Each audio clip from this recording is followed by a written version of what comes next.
Good evening, everyone, and welcome back to another DMing Hadley game. I'm DMing Hadley.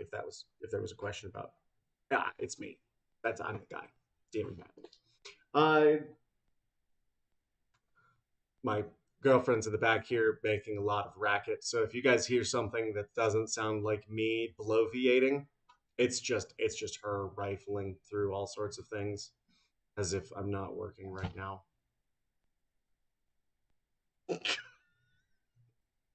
Anyway, welcome back to Actual Dungeons and Actual Dragons, where you get to go to an actual dungeon and fight an actual dragon.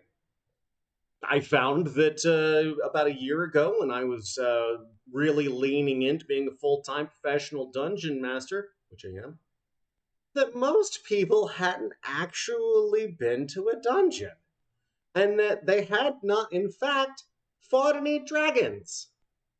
And I took that personally. I really truly did, because it's in the name: Dungeons and Dragons.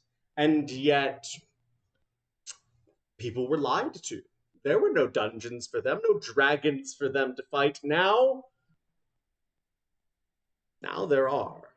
I guarantee you at least one dungeon and at least one dragon every week, except for the next 2 weeks, because I'm going to be on the road, but we'll deal with that another time, because it's time for everyone's favorite part of the game, the round robin. And during the round robin, we like to do four distinct things. The first thing we do is introduce ourselves. The second thing we do is share with one another and the world our pronouns. The third thing we do is introduce our characters. And the fourth and final thing is offer a vivid, aesthetic description of those characters so that they may live in each and every one of our brain holes, because I like to vividly hallucinate with my friends on the internet for 2 to 3 hours at a time, 7 days a week, often multiple times per day. And today is no different. So without further ado, John, you want to take it away and show the folks at home how it's done? Let's find out. Not a problem. Yes. John Dossie. Um, Pronouns are he and him. And today I'll be playing Gervais Stormsore. He is a stout, young, 6'1" human archer or bowman, whatever you prefer to say. If you see him around town, you'll see quite a gruff, bearded human. But if you get to know him, he always has a quick smile for you. He's an outlander. He likes to roam. He likes to travel. More importantly, he likes to hunt and he likes to search for glory. He'll always be in his armor and he'll always have his trusty bow by his side. Just one thing: don't cross him, or you'll be his enemy for life. What kind of armor does he wear? He wears scale armor. Okay. Polished, worn, raggedy, No, it's rusty. worn. It's worn but well taken care of. Nice. Everything's in order. Yeah, everything's in order. Like I said, he's rarely out of his armor. He prefers to be on the road. He prefers to be ready at a moment's notice. He likes to travel. He likes to find adventure. I love it. This guy with his eyes up. I like that. I like that. Yeah. Smart. Beautiful. Anything else, John? No, he's just ready to get into the dungeon. Fantastic. Appreciate it. Nicely done. Adam? And unmute. You gotta do both because you were double muted. There we go. There he is. All right. Good evening, everyone. I am Adam. My pronouns are he and him. The character I'll be playing this evening, his name is Connell Swiftblade. He is a high elf wizard that focuses in blade singing. He wears dark leather armor, or dark studded leather armor, so it's almost painted black. You will never find a speck of dust on it because he is meticulous. And you'll often find him kind of looking down through his nose at you, as many high elves do. He definitely has a holier than thou kind of attitude, but he definitely has a lot of respect for the people that can hold their own in a battle. You'll find him always have a hand on his rapier, which is a rapier of warning. And in his other hand, you'll find a crystal in the shape of a coin that he often fidgets with. What color is that crystal? I would say translucent. It's just a very basic, like quartz kind of color. There is, in case I may be so bold as to offer, canonically in my world, there is a very pure sort of crystal that magic essentially is resonates from. It has a somewhat iridescent nature to it. At first glance, it could look clear, but as you look at its facets, they shimmer from pink to blue to yellow to green, like oil on water. Yeah. Just keeping things consistent. It would also be particularly special to be someone who had that. It's pretty captivating. Cool. Love it. Elven sort of aesthetic. He's a high elf. Yeah, he's a high elf. He has dark hair and emerald eyes, so very pale skin though. So he tends to stand out wherever he goes.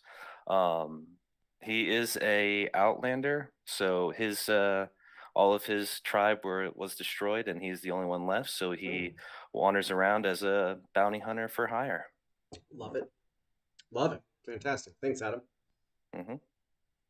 Cool. All right, my name's Colton. He, him for my pronouns. My character is Atlas Holebreaker. And when you see him trudge up, you hear him first. It's thump, scrape, thump, scrape, thump. And I mean, he's got a long flat head, kind of like a snapping turtle would. And then his shell is roughed up, but it's roughed up, but it's also clean looking because his background is gladiator. So he's actually partially a showman. And on his claws, he's got tattoos, eldritch claw tattoos that give his hands magic properties. And he looks around kind of warily because he's really smart, but his charisma's real low, so he's extra ugly. He's got some trinkets, some bones, some old weapons. He's got a battle axe over one part of his shell, and then he's got a glaive over the other part of his shell, just like cross across the back. Realistically, he's just an earthy looking creature. And he's 6 feet tall and about 4.5 feet wide. He's very big. Love it.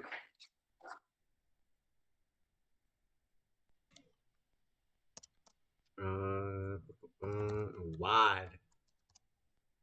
Like my turtle's thick. Beautiful. Thanks, Colton. All right, Jackson, take it away. I'm Jackson. Pronouns are he, him. I'll be playing Zenzita today. Zenzita, if you look at her, she's small even for a dwarf, covered head to toe in this elegant and ancient looking mithril plate that is just, it encases her entire body. She looks very safe, but also you can't see her at all. The only bit of her personal body that you can see is this long blue beard poking out from the helmet.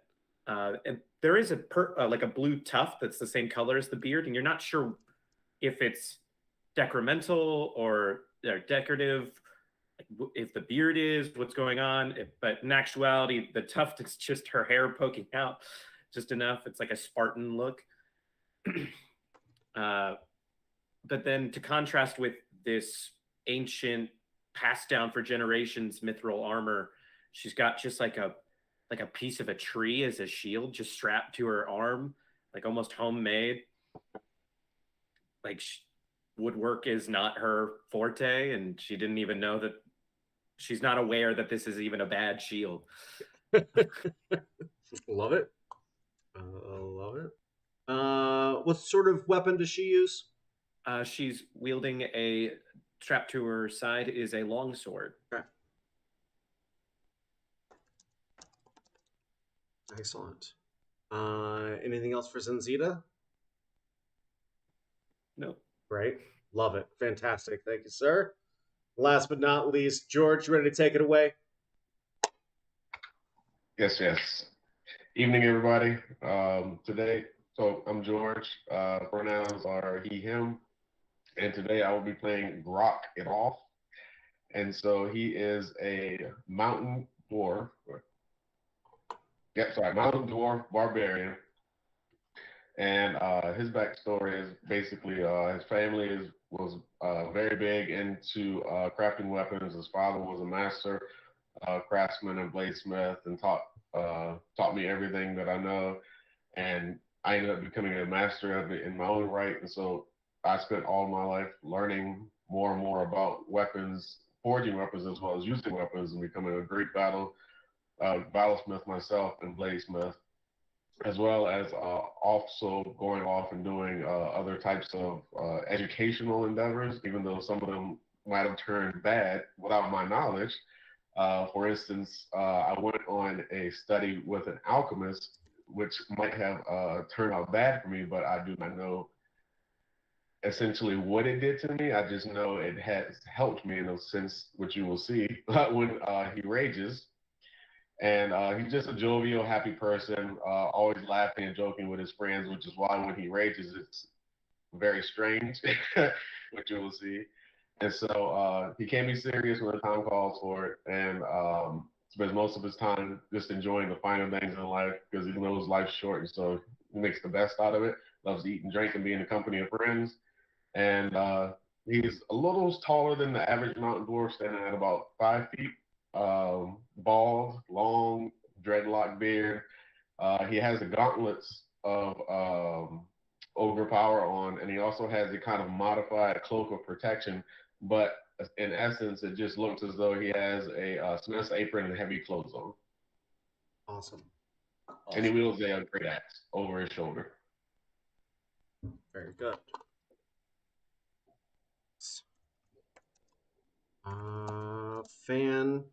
Fantastic. Y'all, that was very good. I'm very excited. We've got some pretty dope characters tonight. I'm really looking forward to seeing what y'all can do. I'm so impressed. I'm gonna give y'all inspiration. Please go through and select that. Now, inspiration for me is pretty simple. Anytime you roll a d20 check, whether it is an attack, an ability score check, or a skill check, or a saving throw, if there you have cause to roll a d20 and you do not like that roll, as long as I have not resolved what happens next, you can be like, wait, I want to use my inspiration. Okay? Once I'm well into the exposition phase of what happens, it's a little late. Plus, if you don't use your inspiration, I can't give you more. So if you say funny shit, or you help out one of your buddies, or you do something epic, I don't know what to do for you, pal. I gave you the inspiration already. There's only one of them. So go ahead and use it. Don't be shy. I expect you all to do great things. The reason I give you all these benefits, and the reason I give you all these hit points is so that I don't have to worry about what my dice says. I don't have to sit here and be like, should I not? Because I'm not gonna. Whatever that dice says is the narrative outcome. All right? So y'all get all the benefits you can, and now I don't have to hold back when these dragons get all personal. Cool? Cool.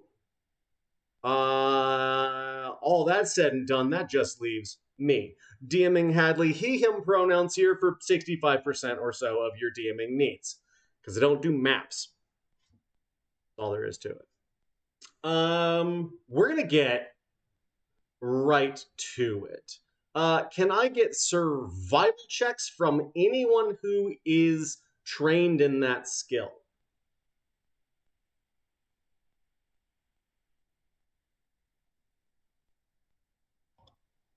Got a 13. Okay. 17 for me. Okay. 11. Okay. 11, 13, 17. So I'll sort of go down the list here. Atlas, as you look around, you see sort of a beautiful landscape here. There's a river flowing between two grassy hillsides. And up these grassy hillsides, you can start to see the tips of granite rocks, which, as you look farther down this sort of gorge you're making your way up, give way to sedimentary rocks. You see lots of striated sandstone in the distance, and you don't feel so good about where you are. You're supposed to be headed towards a dungeon, and you're stuck in a bit of a ravine. Similarly, Grok, as you look ahead, you're like, yeah, you have a small map. You're pretty sure you're on the right path, but something feels wrong about what you're looking at here. The river lines up, the rocks are where they're supposed to be, but something feels a little off. Connell, looking at this, you realize that the landscape itself seems to be affected by magic. Can I do an Arcana check or something to see if I Yeah. can tell what kind of spell is cast? Absolutely. Absolutely. And my Arcana is +4, 18. Okay. As you look, everything's where it's supposed to be. You're like, yes, the map, the topography, everything's where it's supposed to be, but there's just this faint aura that seems to permeate as you look ahead, and the thin line of trees sort of gives way to a far more desert looking environment. You realize that the environment itself has probably been affected by the presence of a dragon. And with an 18, you're also going to realize that that doesn't happen overnight. Something here has changed the environment to make it more hospitable to the type of dragon that lives here. And history check or nature check might be in order. And if you're willing to share that information, whether or not you do well on this check is up to you. I'm going to do a history check. Okay. Can I use inspiration? You can use your inspiration for sure. What'd you get, by the way? So go ahead and. I got a 4. Well, Okay. it's +8, so 12 total. But okay. Yeah, you will need more than that. Colton, George, did you have a question or interjection? Yeah, I had a 14 for nature. Okay. And I rolled a 10 on that second one, so that dice is gonna be put away. Okay. Yeah. Sorry, friend. I did get a 25 on history.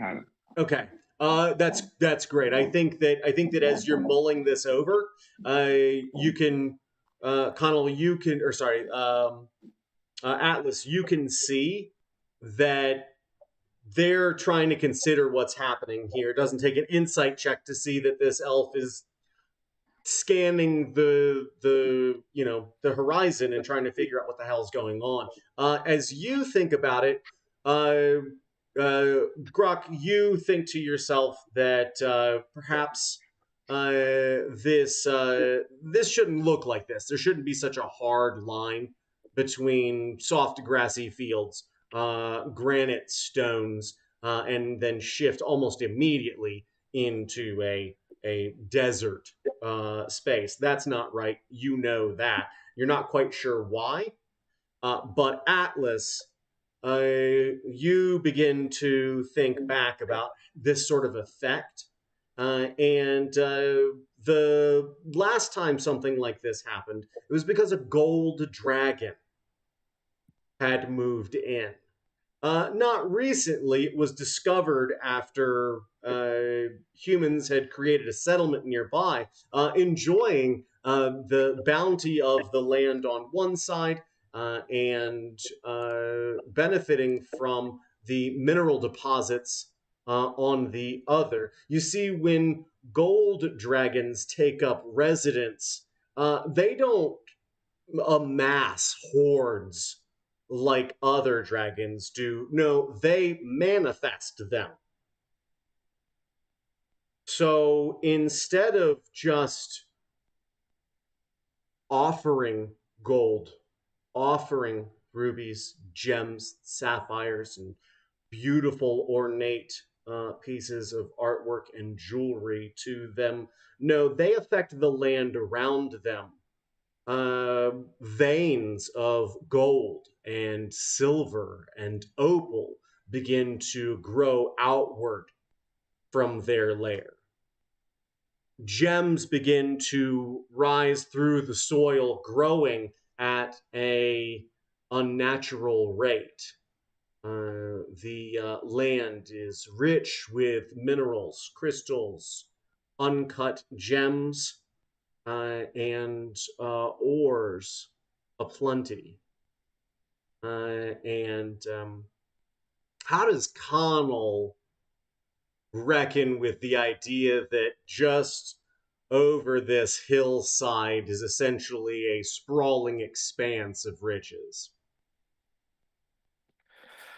Well, he's definitely pretty pumped about it. He wants to go and definitely check it out and kind of try and push everyone to let's go check it out because he's all about money. And Atlas, what do you? What's your response as well? I'll just tell him that this land shift is very strange, and I'll include the detail about the dragon. But I'll be like, but we have to go out and we have to go get it anyway, no matter what it is. Definitely love pushing dragons out of their holes. Zenzita, what's your take as you are made aware of the wealth over this hill? Classic humans. Classic humans can't just find the gold themselves by digging into a mountain. They gotta find the dragon first and then live near it, and then they just happen upon it. It's not, it's bollocks, really. It's pretty shy. Gervais, have you ever been moved by wealth? I mean, you've done a little bit of, obviously worked for enough time, but does that move you? Wealth doesn't buy you everything, but it does buy freedom. It's fair. I don't mind a bit of gold and coin in my pocket, because it means I can move to the next town.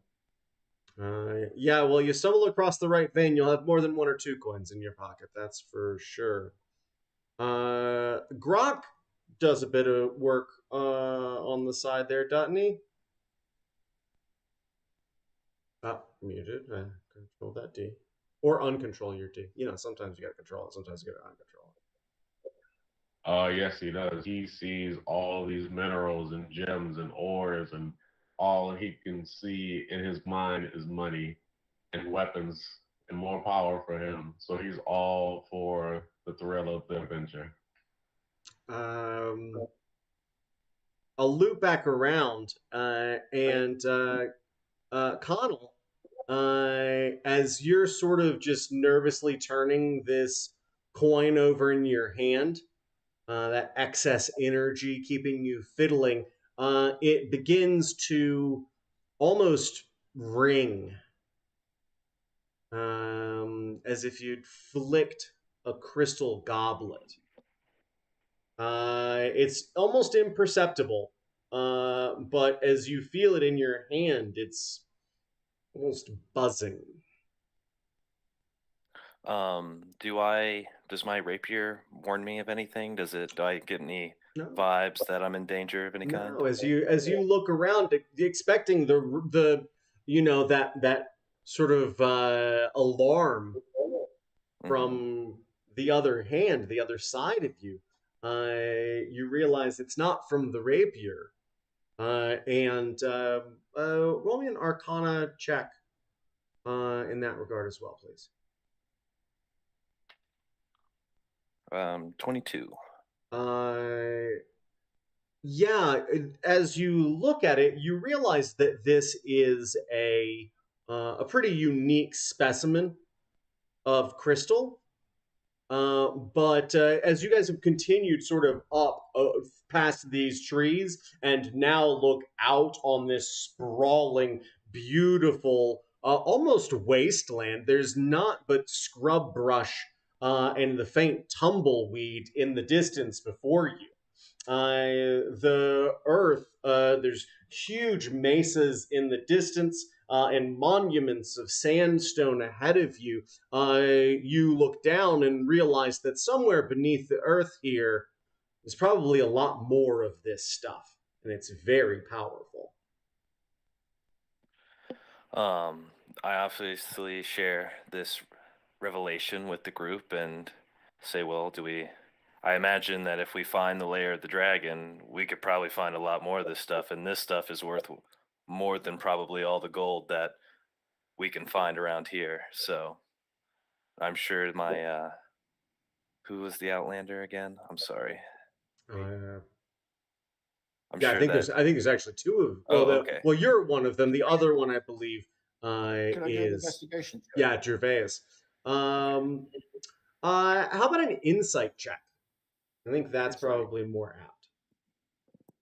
Okey-doke. Also, you want to get closer to the mic. Got you. Insight is 17. Okay. Looking down at this little crystal and seeing it sort of flip between Connell's fingers, you're like, yeah, okay, all right, yeah. I mean, if that's, platinum's worth more than gold. There's got to be something maybe worth more than platinum, and he's a high elf. He's probably not full of shit. Not about this, at least. If he's telling you something's worth something, it's probably worth something. I see you pondering up there, man. Is Grok thinking something too? Grok is standing by, listening to all this, scratching his chin, and he's looking around to see if he sees any animals in this landscape. Roll me a perception check, please.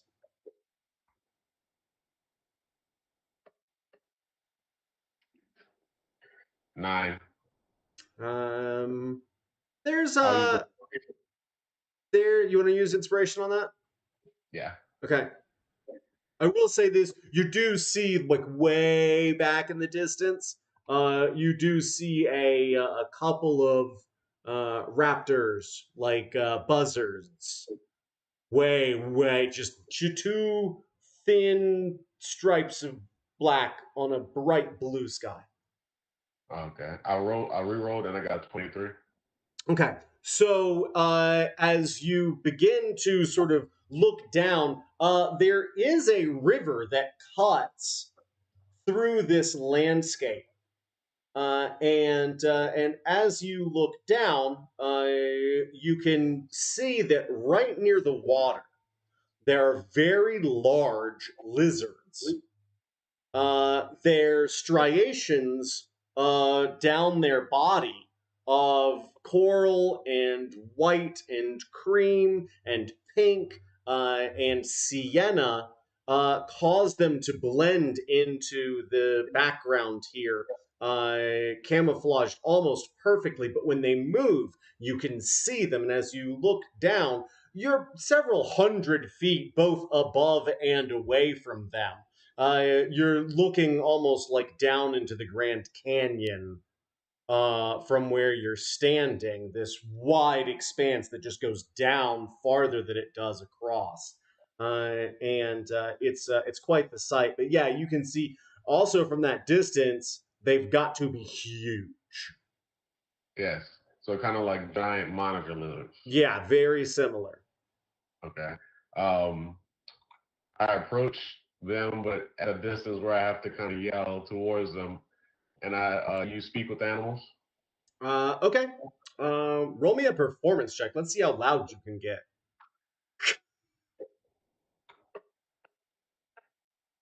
I go, hey, 7. you guys. Not that loud, so I was probably like, "Hey guys."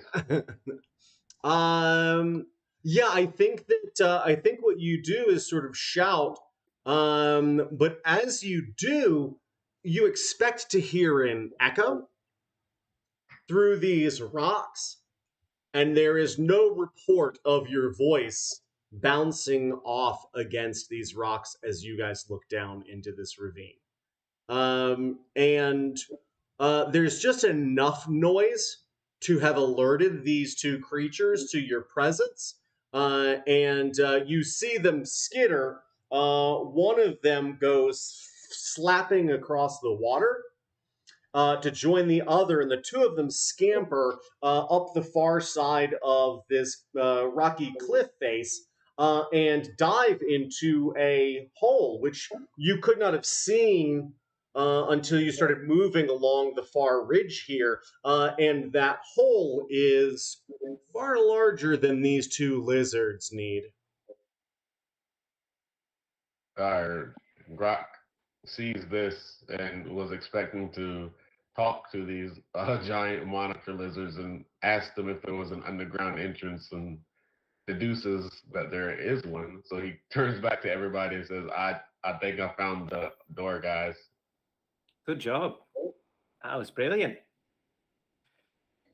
Nicely done. So how far down like the face of the ravine is it? So as you look down, has anybody ever been to what is it called? There's a spot on the south rim of the Grand Canyon which the switchbacks go down and then out, and then you go down some more, and it's about 4 miles. Now, the distance between you and out there is not 4 miles. It's about maybe a mile. But it's several hundred feet down and will be slow going, getting down those rocks. Because unlike the Grand Canyon, there is not a trail carved for you. Would survival be Helpful? Yes. We could just jump, right? Where like our foot and handholds.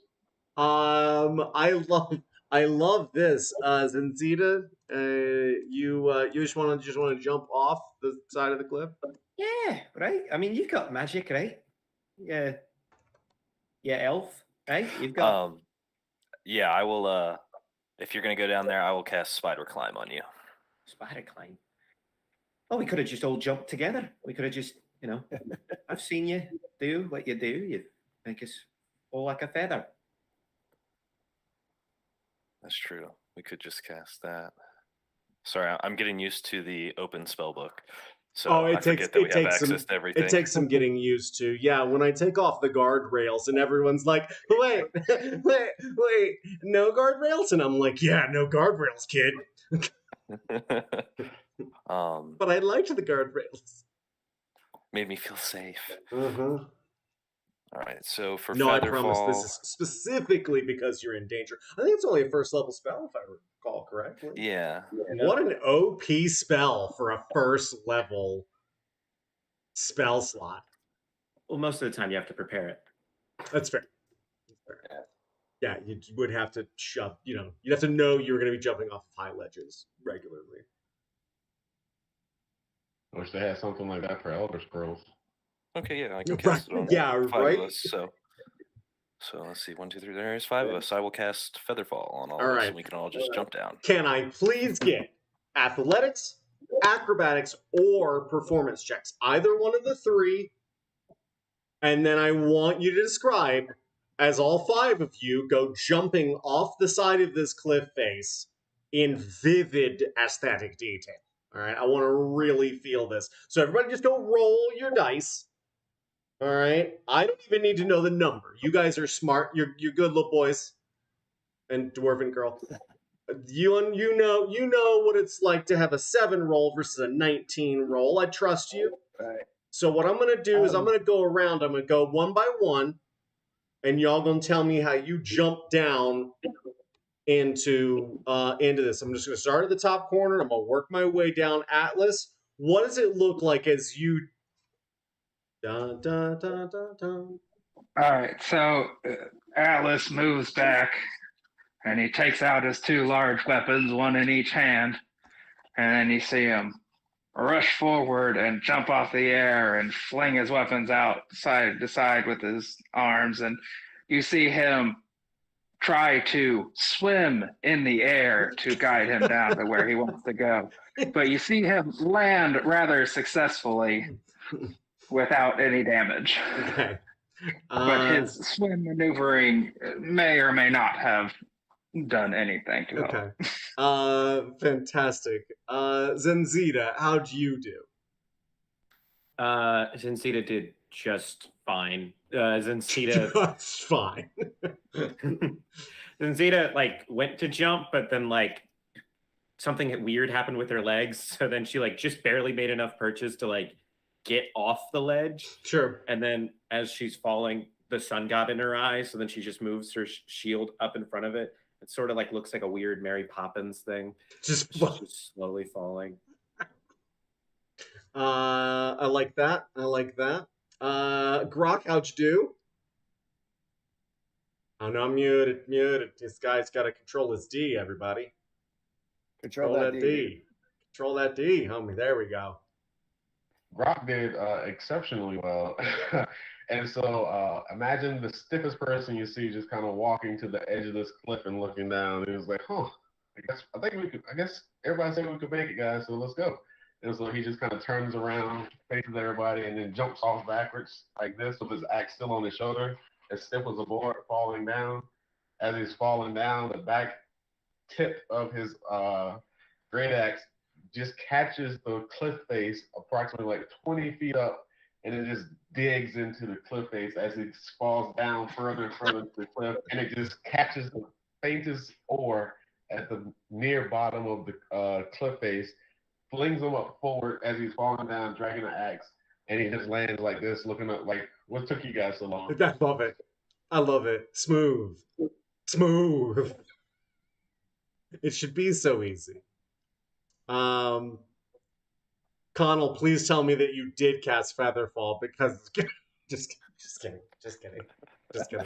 Well, after seeing all of these, he scoffs at everyone's amateurs, and he like puts his hand on his rapier and like gets in a nice stance and gets a nice little jog, and then on the smallest of pebbles at the edge just kind of trips over, and it's just very ungracefully ugly, like, you know, stuff is falling out of his pockets to the edge. He falls and just lands right on his face, picks him back up, dusts himself off, and says, "See, that's how it's done, boys."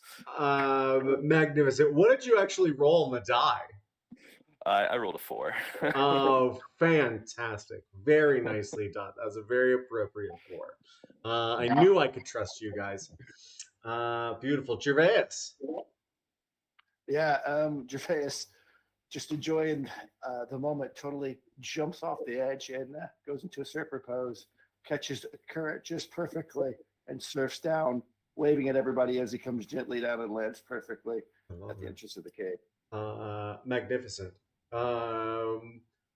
Yeah, as all of you have made your way down here, only one of you dealing with a bit of dust. You look across. There is still a little bit of a ways to go. but getting there from here is far less treacherous. As you make your way down, there are a couple of spots of verdant green. You can see some smaller trees that seem to have found purchase here in the rocks, as if moisture wicks its way upward from the river below. And you see other smaller lizards and a small coterie of birds flittering around here. But besides that, you're unmolested as you make your way down towards the water. And then, well, the river looks a lot bigger than it did from way up there, guys. And it looks a lot more treacherous to get across. It's about 60 feet across at the closest spot you guys can find, just a little farther to the east. And from that spot, there's also sort of about a 10 to 12 foot drop into the water, which rushes here over rocks you can see just barely through the churning whitewater. And from here, you can see up another couple 100 feet to that opening, which now that you're on the back side of this rock wall, you can see is much, much larger. The hole that burrows into this cliff face is probably 100 feet tall, and at its widest point, more than 120 feet wide. Hey guys, it's a big hole. It's big. It's big, but you got to deal with this river first. So, what do you do? Big enough to fit a dragon, perhaps. Maybe two side by side if they tucked in close. Yep, there you go. Man, if only we could walk on water like those lizards could. Be great. We could just ignore. We could act like the river was just like this land right here. For those of you with an insight of greater than 10, you realize that even if you could walk on water, you would very quickly be washed downstream. Oh, well then. Good thing I don't got that. Yeah. How much force would we say that the river is traveling at right now, or how fast, I should say? Would you like to throw a rock into it and see how fast it gets swept away? Okay. Sure. You kick a rock off the edge here. And as soon as it hits the water, you see it. It's like you hit it with a tennis racket. You see it, and you see it come skipping out, and then you see it dashed through one of these like curls of whitewater. You just see it go ping, and you see it skip off the rock out of the water again, and then plunk into the water about 40 feet past those rocks, which were 20 feet from where you are. So pretty fast, I would say. Yeah. An insight check of 1 or greater would tell you that if that was anybody's head, it'd be a rough start to your adventure.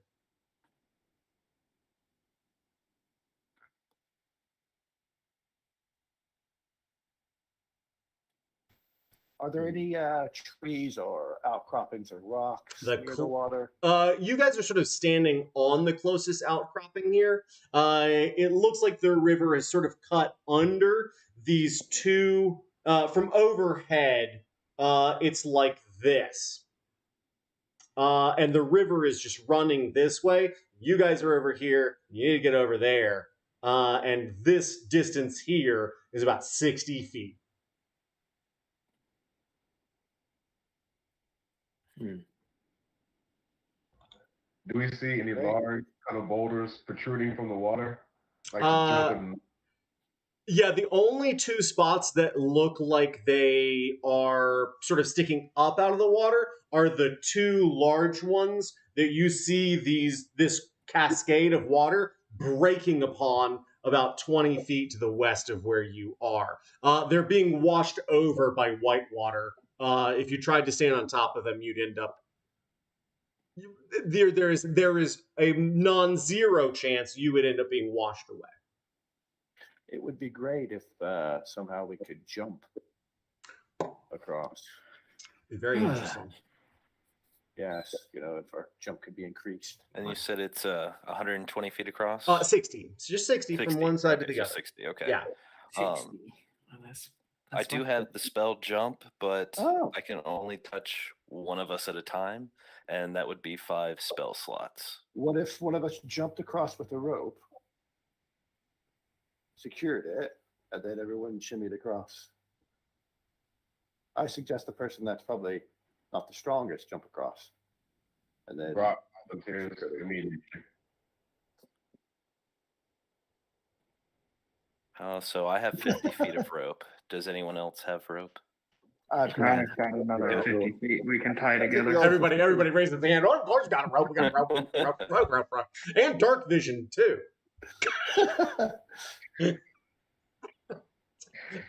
Sorry. Couldn't resist.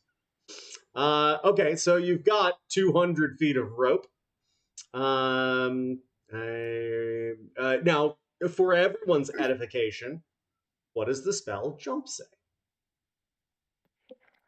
All right, you touch a creature, the creature's jump distance is tripled until the spell ends, and it lasts for 1 minute. And does anybody remember the mechanics for jumping? it's Equal to your...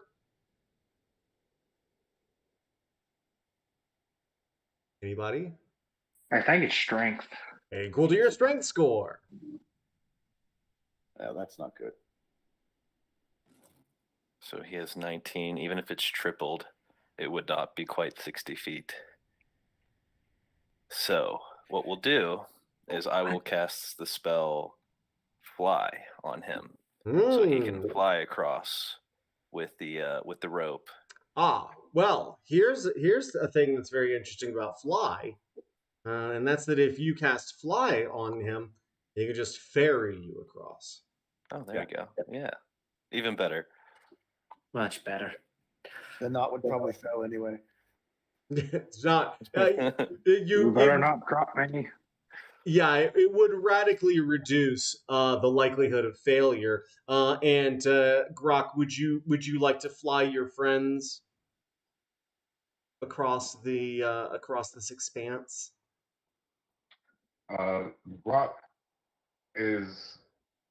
will be happy to do that, but he would also like to, as a countermeasure in case we have some slippage of hands due to the White Rapids, he would like to take one of his 4 javelins and tie a rope to it and throw it across into the rock face as an extra break in case somebody falls. I think that's not an incompetent way of handling this. I'm not going to make you roll for this. I think that's just proper planning. And I think then that as you go back and forth, we see each of you in kind with various levels of confidence as you are ferried across this river. And as you guys sort of look up this last little stretch up the hillside, there's just this prickling at each of your necks. It is not a comfortable sensation being this close to the opening of a dragon's den. Just thought I'd let you know. You guys want to get into a marching order? You guys all want to go in, Reservoir Dogs style? I'm going to walk over to our wizard friend, and I'm going to cast Warding Bond on you. Neat. Good. Guys, keep track of these things, because I'm not going to do it for you. Hopefully that'll appear in the log. Who's got the... So you will have +1 to your AC and saving throws, and you have resistance to all damage, and every time you take damage, I'll take damage. Do like the same amount. You guys can share it. And you'll have that for the next hour. Is there a way to put that on D&D Beyond? You just got to make a note of it. Okay, I got you. Yeah. Thank you. I'm sure there is some place you can put it in there. You can add 1 to your AC, and then, but just grab a sticky note and put it on your screen. Yeah, D&D Beyond doesn't quite have those level of mechanics yet. Hey, Hasbro, listen. Hey, baby. These are the things that we learn by playing the game. Just saying that if one guy casts a spell and then in the same campaign and you could choose which character, that'd be pretty hot. Saying. Sweet. Who's the sneakiest of us? It's a great question. Who is the sneakiest amongst you? It's me. I'm the sneakiest. Definitely not the paladin. So I only have +3, even with proficiency. Was that a +7 for Grok? yes. Sounds like Rock got the slippers of silence here. Wish I'd have played a druid. Do you want I'm a to dwarf, scout? so I don't even have armor. Yeah, right. Grok doesn't mind scouting up ahead for everybody. Okay. Yeah, I like I'll this follow scene. with him. Sorry, what was that, Colton? I'll follow with him. Very good. All right. So as we sort of see all of you making your way closer and closer, the smell coming out of the cave becomes more apparent. And I don't know if you guys have ever had the pleasure of smelling a cologne called High Karate. But that's for some of us old heads here. There was a cologne in the 70s that no, I didn't smell it in the 70s. I smelled it in the 80s. I wasn't around in the 70s to smell it. But it had a both enticing and somewhat noxious musky aroma to it. There's a sweetness at first, and then there's sort of like you drank a scotch that was too strong for you, and you just gave you acid reflux the second you sipped it. There's that sort. It's like, oh, that's nice. No, it's not. Sort of sensation wafting out of this cave structure.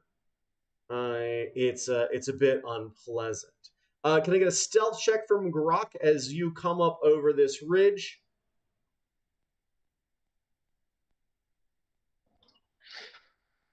I rolled a natty 1. Well, Like 8. it makes me very happy because sometimes I see things in my mind, and then the dice don't produce that, and I'm like, okay, I guess that's not how it went down. But this time it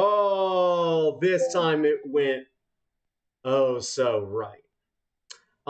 As you come up over this ridge, we see the top of your head, and as soon as your eyes break that plane and look ahead, you see what look like whiskers.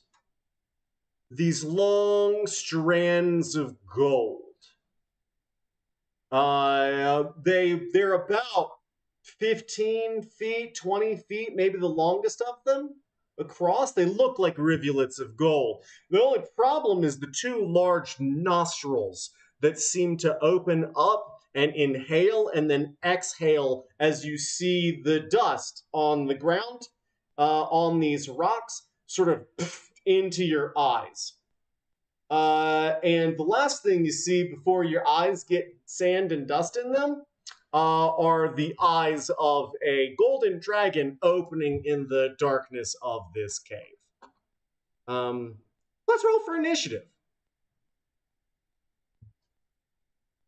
Now, the way I like to do initiative is that if you know, without a shadow of a doubt, that you have got the highest initiative score, then you go ahead and unmute yourself and you let me know you know it in your heart of hearts.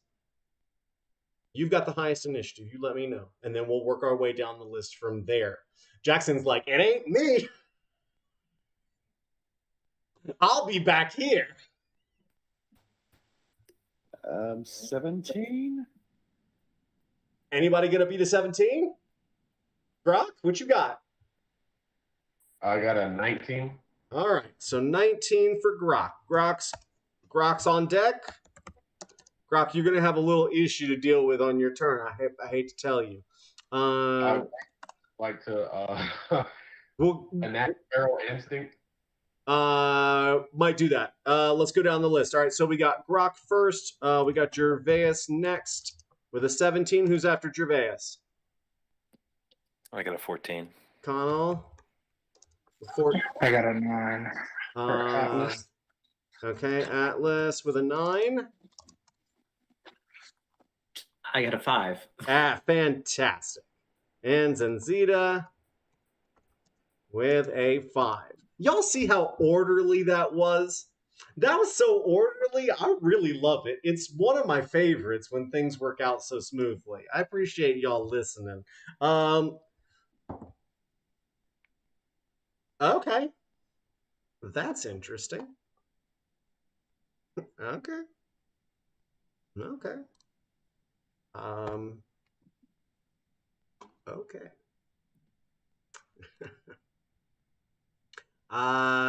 Grok. You're gonna be up first here, actually. Right now, you got sand in your eyes. It's a problem. There's just a thin, glossy film of grit all up in your eye holes. You're gonna want to do something about that. Can I get a Constitution saving throw? Let's just see if that'll resolve it to start with.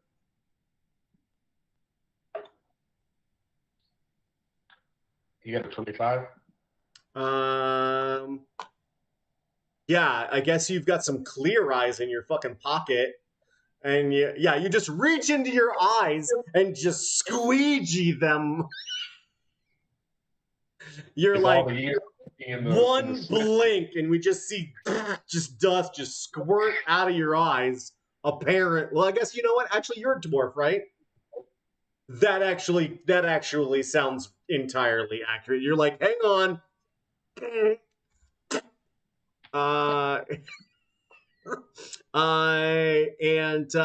Yeah, there's a dragon. He's right there. I say he's right there. He's about 60 feet into this cave at the edge of where the light meets darkness. All right. So Grok sees those whiskers and gets the dust blown into his eyes and immediately knows danger is coming. So he enacts feral instinct. And so if you're surprised at the beginning of combat, which that is a surprise getting the dust blown in your eyes from this huge face, he enters rage before doing anything else. Magnificent. So like we kind of talked about earlier, when he rages, he kind of becomes like, he goes from this happy, cheerful, go-lucky guy to like an emotionless, robotic killing machine. And having unknowingly been experimented on by an alchemist, this kind of manifests as like magical tattoos all over his body, and his eyes kind of black out. So he just kind of gets a unlock in his primal strength and energy from his ancestry, and it also plays into his totem initial of bear when he rages. So when raging, he'll have all resistance to all damage except psychic. Magnificent. And so becoming this emotional killing machine, he sees that the dragon, you said, was 60 feet away? Yes. As you come up over the ridge, 60 feet from there. 60 feet away. Okay. He is emotionless, but he is not dumb. So he will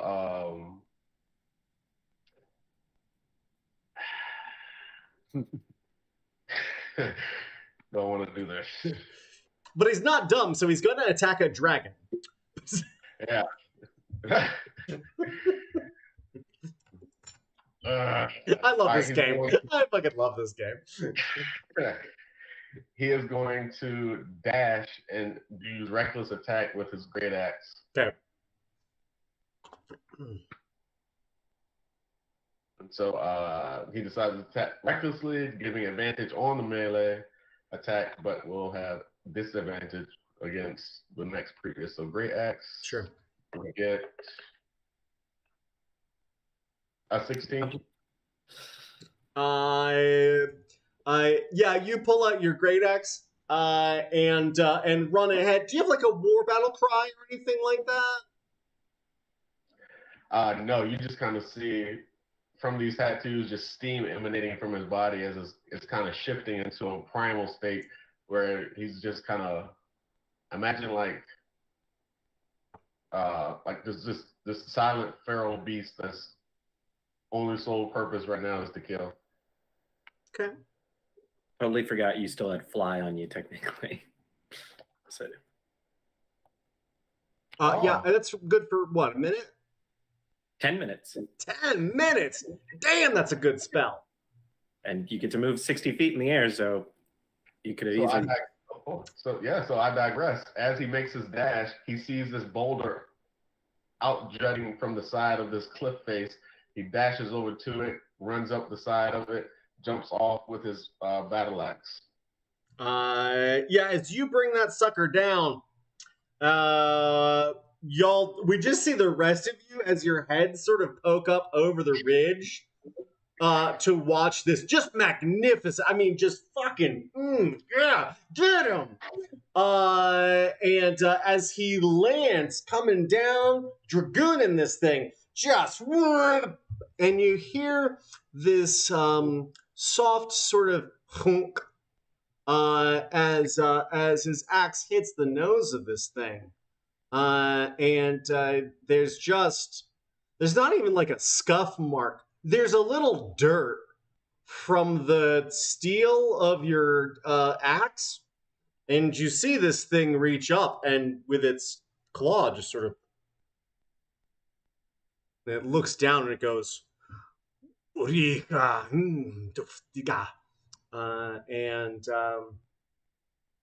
anybody speak Draconic?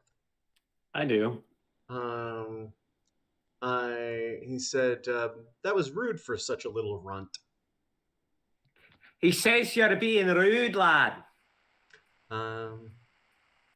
Just a quick question. Sure. I used the reckless attack, so it rolled my, I think that rolled my, it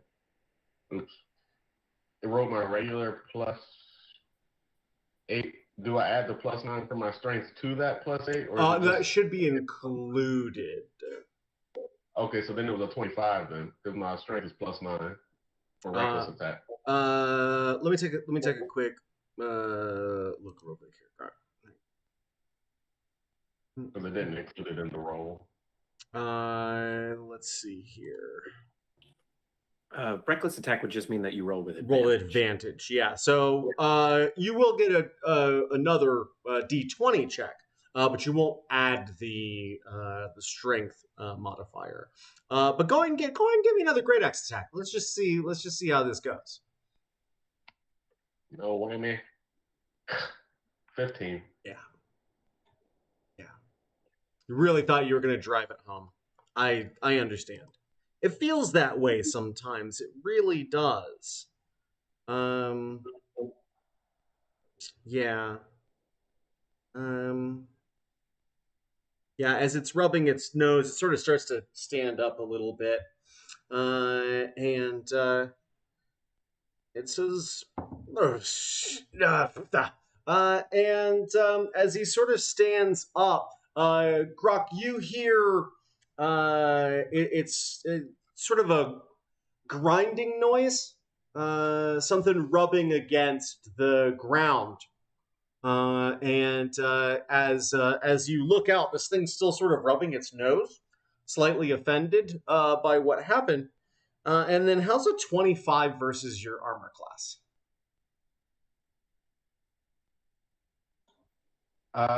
It hits me. Oh, that's good. Good, great, cool. Let's take a look here. You're gonna take 16 points of bludgeoning damage. as its tail comes whipping at the last moment. Y'all ever seen when those old Asian guys, they got chains? And then they just sort of drag it like a foot real hard. And then the other side, as the chains get smaller and smaller, that angular momentum really catches up with them. And then there's like a sonic boom as the chains whip backwards. It's a lot like that. Can I get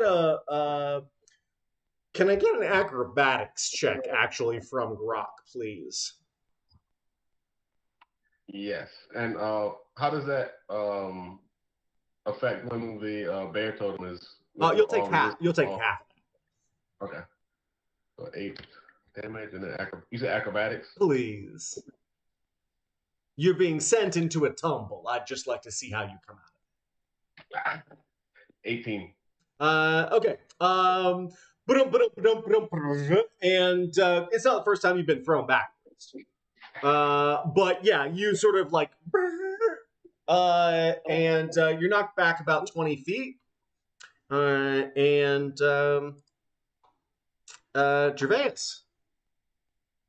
your buddy has upset. He's upset this dragon. Myself, yeah, is it possible to get myself kind of in a good position about maybe 100, 120 feet out, and then fire off one of my shots? Use my action. Yeah, you'd have to get from where you are. You're in a great spot because there's sort of like a 60-foot platform that's about 120 feet wide in front of the dragon, and then everything this way of you is down.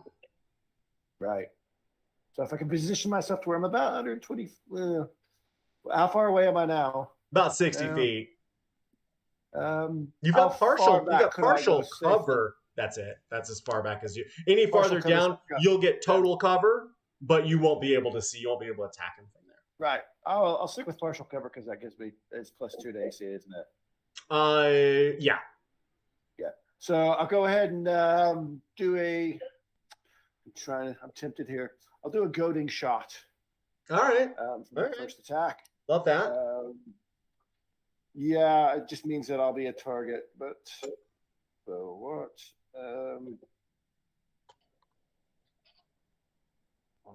One. Can I use my inspiration? What was the first roll? It's 7 + 12. 19. 19? 19's gonna hit him. Oh, okay. Yeah, 19's gonna get him. Excellent. Yeah. So that's my first attack. That's the goading strike. So now he has disadvantage on everyone else but me. Very good. It's through until the end of your next turn. Yeah. I think he has to do a wisdom saving throw. Okay. Of 17 DC. Okay. Let's see how he's feeling. That's a 17 on the die. I don't think he's got a negative wisdom. No, in fact, he's got +8, so a 25.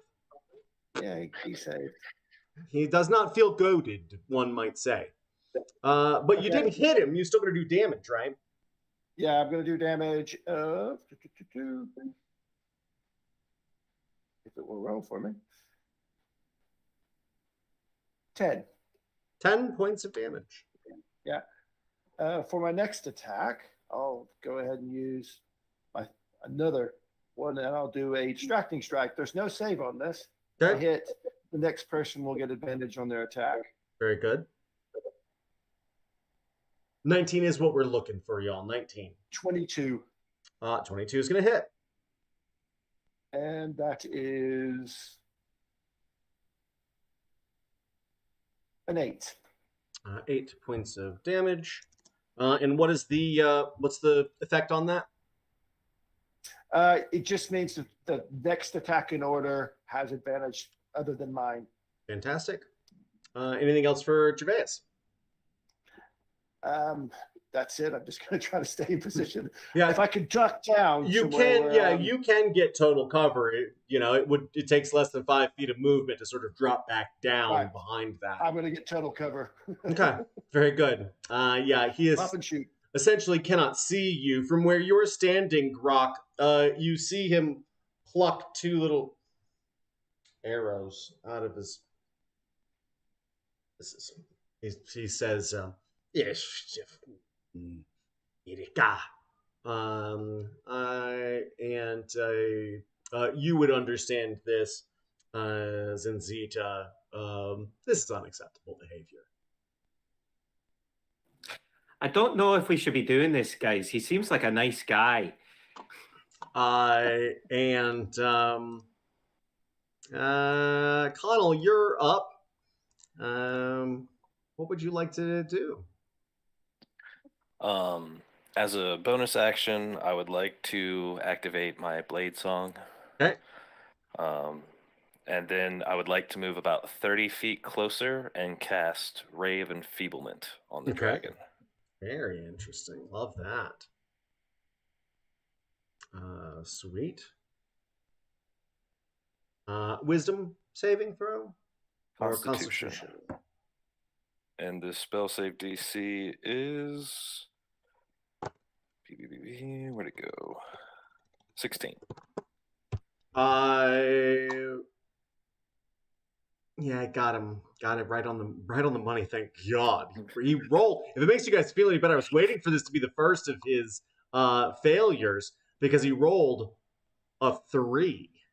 Silvery barbs. But barbs. You got some barbs here? You wanna? So he did fail it already, didn't he? So he matched it on the yeah. He rolled a 3. He's got plus 13 to Constitution. Sure, why not? Let's no, never mind. I can use my reaction better. Okay. You see him, he starts to recoil. What does this spell look like as you're casting it? So basically, as I am walking up to him, I'm kind of getting the coin in my hand is starting to twitch a little faster, and finally it starts hovering right in front of my palm, and I point it at him, and a nice dark energy beam comes shooting right at his face. Yeah, I think that as they sort of strike him, he recoils from this, rearing up to nearly his full height. And as they do, we sort of see these puffs of dark cloud around his face. And then you just sort of see him back as far back as he feels like he's gonna. And then you just see him sort of chuff, just like, and you see this thin golden exhalation glitter in the air and start to just twinkle and snuff out each one of those little bits of dark magical energy. Yeah, he seems somewhat perturbed with this treatment, and will probably not suffer it much longer. Anything else for Connell? Okay. Atlas. Okay, so Atlas will use his movement to clear about half the distance between him. Okay. But he'll move kind of sideways, so he's less in a grouping of the people. Maybe he'll either avoid a breath or be able to save somebody else. Yeah, you've got a pretty broad space to work with here. Currently, like, the line is Dragon, Grok, Connell, and then sort of everybody over the edge. So if you want to spread this out a little bit, it wouldn't be ill-advised. Okay, yeah, so I'll spread out to the stage left. Yeah. Okay. And then for my bonus action, I will activate my Giant's Might and become large. So I'm bigger than your average orc. And then I will use my main action to cast Enlarge, and then I will become huge. And now instead of a turtle, there's a standard full-size dragon turtle-esque hero in there. Love that. But that's my action, bonus action, and movement. And then whenever I hit, I roll extra damage dice. Okay. Because of my size increases. I like that as well. Sweet. All right, so you big boy now. Yes, yep, I am quite large. That's very exciting. Um, But that will be all for that current turn. Sounds good. Sounds good. Love that. And that'll bring us back to Zenzita. Zenzita, you're back over the edge here currently. Yeah, I'm just gonna quickly shout in Draconic, just like, which translates into, I can't say why we're attacking you, mate, but I feel like you're gonna attack us in retribution, and I can't let you harm my friends in that regard. So sorry. I'm just gonna run. Gonna run. God, I can't actually make it to him. 60 feet is rather far. It is. Even if I were to do a thing, I just had to pick a person that was small. I'm going to cast. I'm going to take my 30 feet, and then I'm going to cast Hypnotic Pattern at him. Okay. On top of his head. Sounds very interesting. Wisdom save is 16. Is a dirty 20 or artificial off-brand 20. Silvery barbs. Okay, he's got to roll again. Yeah. Higher. It's 21. Okie dokie. And then I will give advantage to our wizard friend for the next saving throw, attack roll, or ability check that you make. And that will, I think you have it so that if you have a bonus action spell and an action spell, you can do both, right? Correct. Why, Jeremy, if you're out there, sir. Misty Step. Okay. Misty Step. Where do you go? I am 5 feet in front of him. Okay. Or 10 feet in front of him. I'm just out of range for myself. This is very interesting. What you see happen next, because as you're like, all right, here I come, and you look up, you see this, absolutely magnificent and tremendous golden dragon in front of you. He's right on the edge of the light, and so looking up the scales of its chest, especially given your dwarven height, one of those scales would be enough to make a suit of armor for you. These plates on its belly. And as you look up and see its whiskers waving as it looks down at you, the space above you is instantaneously vacant. That's interesting. And as your eyes sort of track down, where the fuck did it go? You see a rather large man? Question mark. You see a significant suit of dark armor. And behind it, or behind the visor, you can see two red eyes encircled with dark purple, staring out at you. He's wearing a tattered sort of cape, which billows softly in the cool, moist breeze coming from the river behind you. The rapids giving this cacophonous din echoing in this space. And You hear as he draws a sword, it scrape against the edge of the hilt, and as he produces it, he takes a step forward. And how's a 30 versus your armor class? That's pretty good. It's okay. Alright. It's pretty Yeah. good. Okay. It's all right. Yes, George. He does have disadvantage. That is true. That's Oh, wait, no, he doesn't. No, sorry. Okay. My bad. Okay. Sorry. Grok uses his sentinel reaction. Okay. To impose disadvantage, or are you gonna Melee attack. you're gonna make an attack against him? Yes. Okay.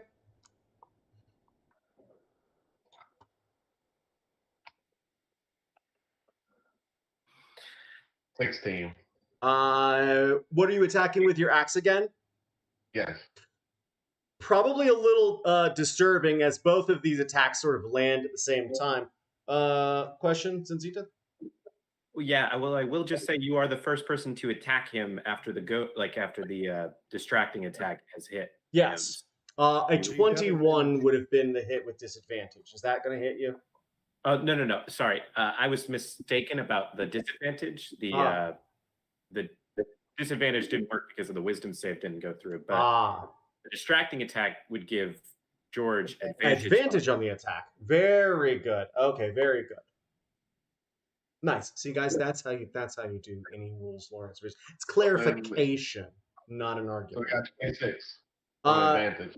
Okay, yeah, this sort of first glance, thunk, and then just swing around again. And as he lands this attack against Zenzita, you get that axe thunk, and bury it in. That is going to hit.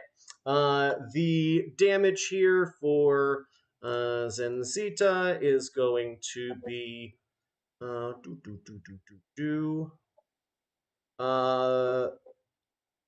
13 slashing damage. And then I need, guys, does anybody want to lend me some D8s? I've just got the. And 21 necrotic damage. Oh no. That's all it took. 21 necrotic damage, and he just leaves us like that.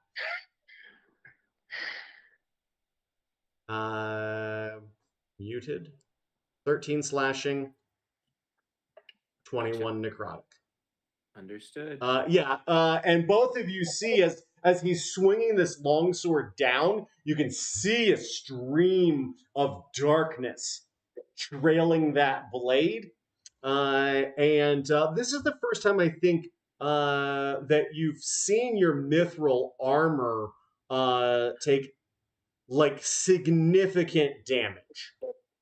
It looks like it's almost starting to corrode slightly as this thing cuts into it, like it's trying to steal that magical energy of the Mithril itself. Turn back into a dragon. I've had sword fights all my life. Turn back into a dragon. I want to kill a fucking dragon, mate. Okay. No, I love this. As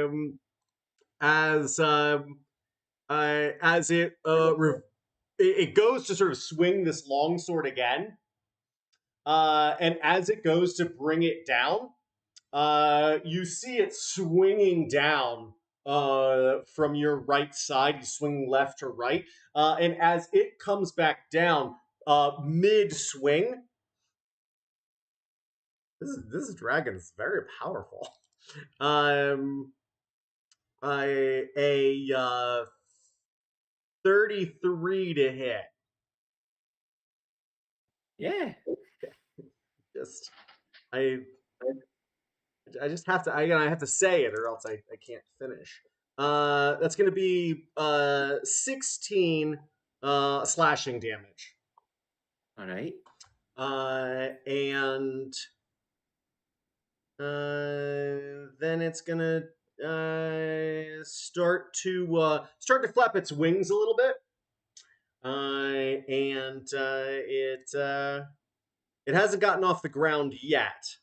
But Grok, you're right there. What do you want to do? So just to clarify, we have the knight and the dragon, or Nope. the dragon turning Nope. into the knight?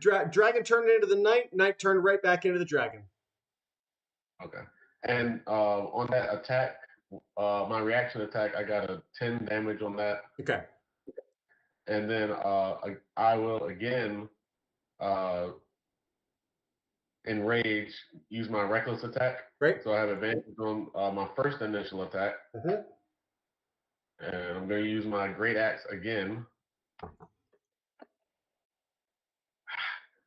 I got a 14, so I'm going to roll again.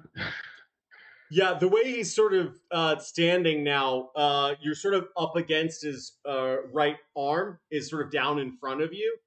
And as you go to like clatter against, you know, they call him a gold dragon, but if he was actually made of gold, it'd be much easier to cut through him than this. Yeah. So then I will use my extra attack to try to attack him again. Okay. Come on, man.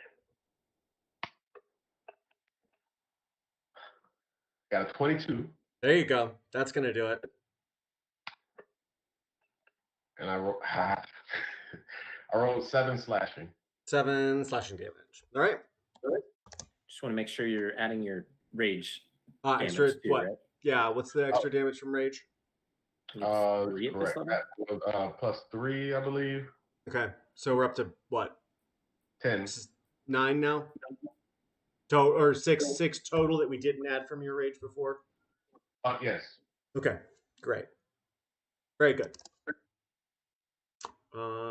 Sweet. Love that story. So, love this. Love this. Can I get a wisdom saving throw from Grok and Zinzita, please? Yes. Grok, you will add +4 to this saving throw because you're right next to me. Awesome. Awesome. I got 14.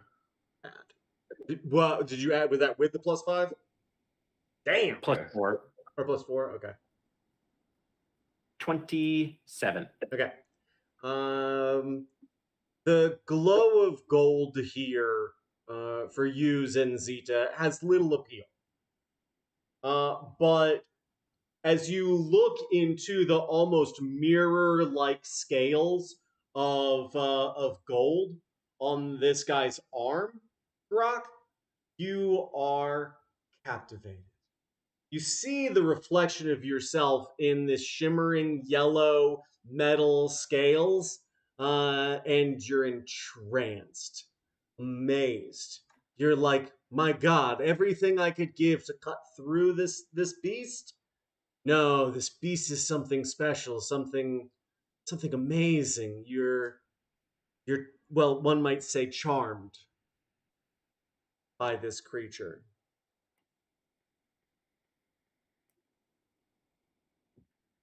Grok looks up and is enthralled with these scales, and all he can think about is the beauty of them, and if only he could make armor with them, but he will be gladly to just sit and stare at this beautiful dragon. Zenzita, what's your passive perception or insight? Insight is 14. Perception is 10. Okay. You're not searching for anything. You look over and you see Grok, and you're like, "How the fuck is he staring at the dragon's leg?" Oh God.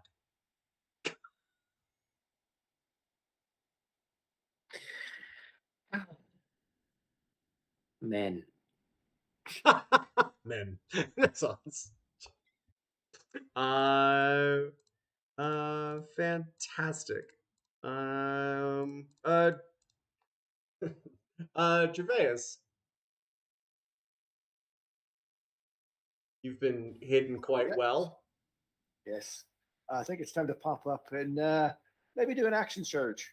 Okay, just Yeah, I think we need to hit 3 arrows, and I think I'll go one further. The way I like to play it is that you're going to get your whole action back. So if you get multiple attacks per action, Yeah. Think I get it. so you get how many arrows per action? Two attacks, and then I get a third attack with the action surge. So it's going to be 4. So what you're going to end up getting is an attack, an extra attack, and then essentially you're going to get your whole action back. Right. And So then four attacks total. 2 more. Again, Jeremy, listen to me, homie. I love you. But it's the whole, you get an extra action. Just let it be the action. It's more fun that way. I agree. So, it's my longbow. And I'm just going to go for sharpshooter on each one. Okay, very good. So it's -5 on my attack. Probably a bad move, but Go ahead and roll all 4 of those up, and let's see how they go in kind. why would it bring me to my action? 19 is what we're looking for here for his armor class. Okay. I want to tell me what I've got. Okay, the first one didn't hit. That was an 18 -5. Second one was a 15. Not working.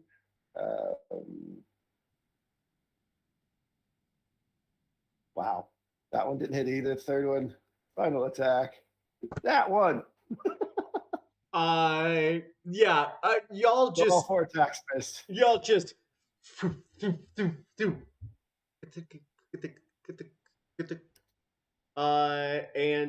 I get a dexterity saving throw from Zenzita? Sorry. And can I get this should be interesting here. 21. You start to see these arrows as they tink tink, and then just sort of like you hear the soft whistle as they start to rain down around you, and you're like, wait a second. If I just stay right here, you would just see all 4 arrows sort of land around you. If you'd have moved in any direction at all, would have been bad. But instead, you're smart, you use your brain properly, and managed to dodge all of them. Bear with me just a second, guys. We're going to have some fun together.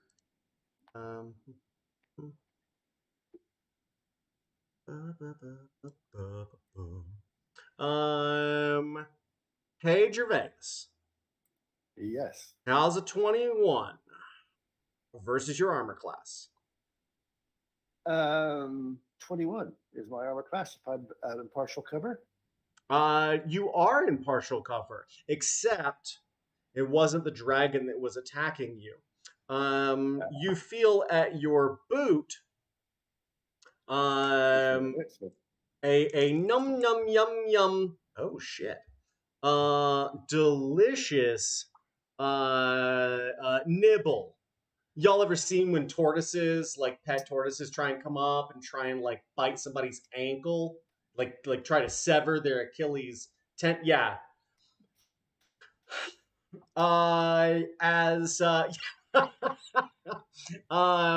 Well, nobody picked up the lizard behind you. I can't be surprised. I got an alert. Okay. Then I will roll this with disadvantage. As you're realizing that this is happening. And I don't think this one's not going to hit. As this thing lurches forward, you get that little spidey sense tingle. And just hear snap. And see this another one of these like striated lizards, and it just snaps this rock beside you, shatters it into dust,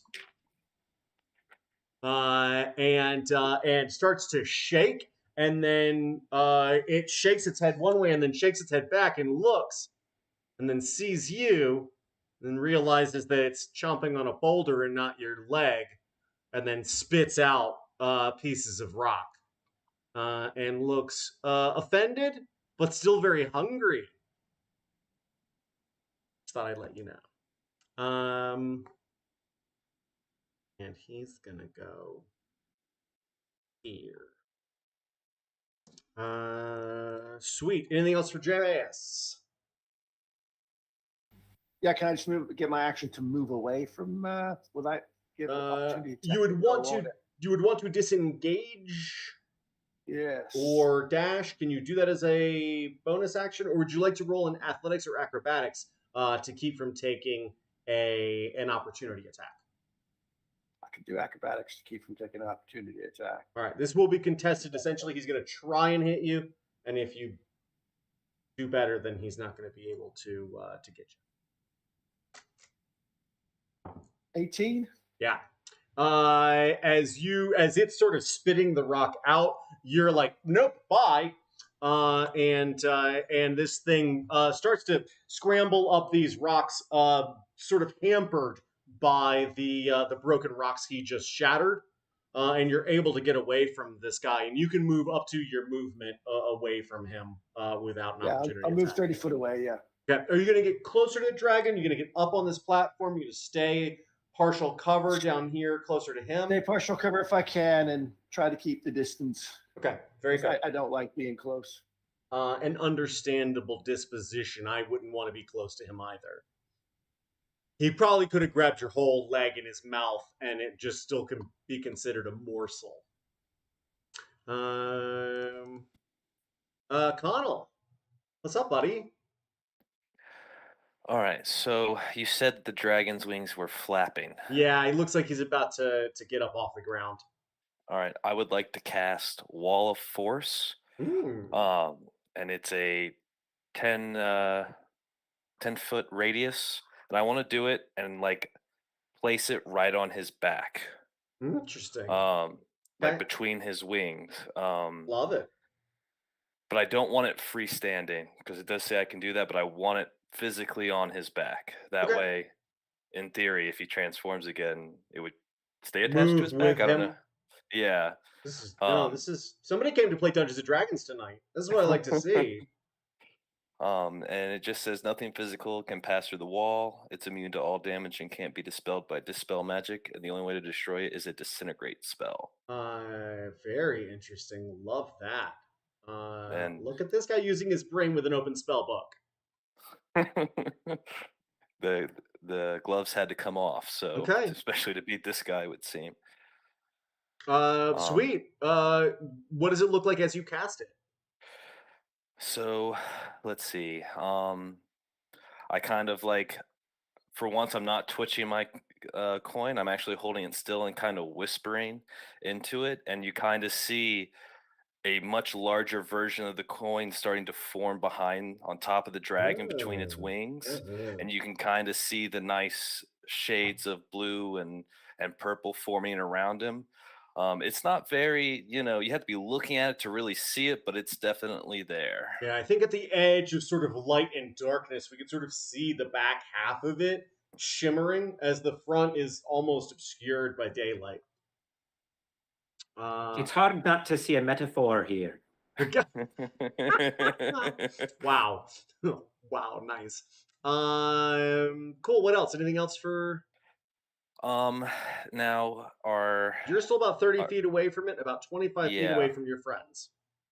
Okay. What about my friend behind me do I know that he's been attacked? I assume that I heard him move, but I don't know if I saw because he was behind cover. Did I see the lizard? You've not seen the lizard, that's for sure. But I think you saw Gervais sort of scrambling over the rocks, moving laterally across the opening here. Okay. Let's see then. I will. I'm gonna move to the opposite end of the dragon, so I assume that George is like on one side So they're both sort of front and center. Front and center. Zenzita, Okay. and if you're looking and I'm the dragon, Zenzita's right here, Grok is right here, and you're about 25 feet back from them. Okay. I'm gonna move to the right side of the dragon, so Okay. that way I'm between basically where his wings are, but like close enough to where he can't just come down and slap me with his wings. Fair enough. So yeah, and I think that's all I can do this round. Okay. Yeah. Atlas. All right. So now that Atlas is big Mm-hmm. and the dragon hasn't really moved away, I will use my bonus action to begin my very own blade dance. Hot. And then or blade song. Yep. And then I'll move up to the dragon, and I want to attempt to like grapple its head. Okay. With this sort of wall of force restricting its movement, it is to some degree already grappled. So if you to get a hold of it, you're actually going to get advantage on this contested check. Cool. I actually get advantage because of the giant's might, but No. I like Then go right. thematic advantage. Then better. how about this? I'll roll with disadvantage. How's that sound? I like it. I ended up with a 19. That's pretty good. Let's see how this guy does. He might do all right.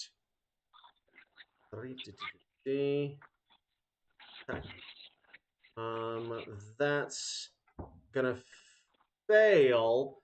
Okay, this is interesting. You're gonna get a hold of this dragon's neck. As it's beating its wings, you sort of come in and just come around and go into like a headlock.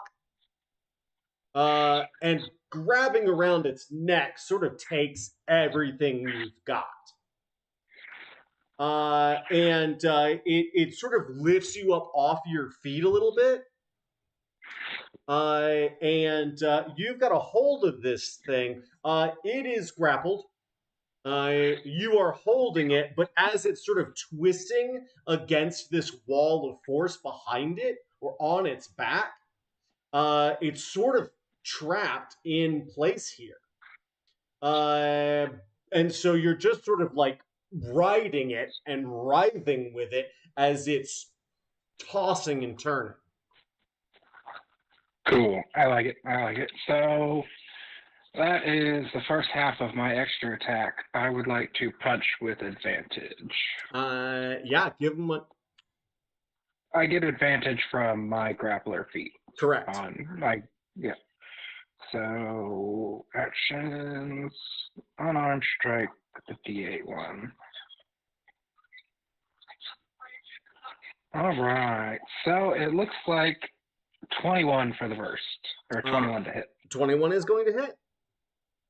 All right. For a staggering 7 punch damage. All Magical punch. Well, I mean, you punch him. That ain't nothing. Yeah, and then I'll put that arm back and I'll just grab on as tight as I can and wait for my next time I get an opening to swing at it. Love that. Oh, actually, I get to roll a D6 and a D4. 1 second. Roll. Add 9 more damage. That's for Enlarge, Reduce, and Giant's Might. I'm like, that attack seems so weak. Yeah, I was about to say. So what's the total? 9 hold on. Sure. I lost Take my... time. I think we'll just call it 20. I think it was a little more than that, but I lost my record. Okay, that's fine. We'll put that in. Punching this thing still does feel like, God, I really gotta give it to this guy to get anything done. But a pretty significant shot as you do that. Let's see here. Let's I'm just gonna see. Yeah, that's okay. This lizard's gonna try and chase down Gervais. It doesn't struggle with difficult terrain, and comes screaming towards you. And you do see him coming this time, but unless he's got some other sort of disadvantage, the 26 is gonna hit.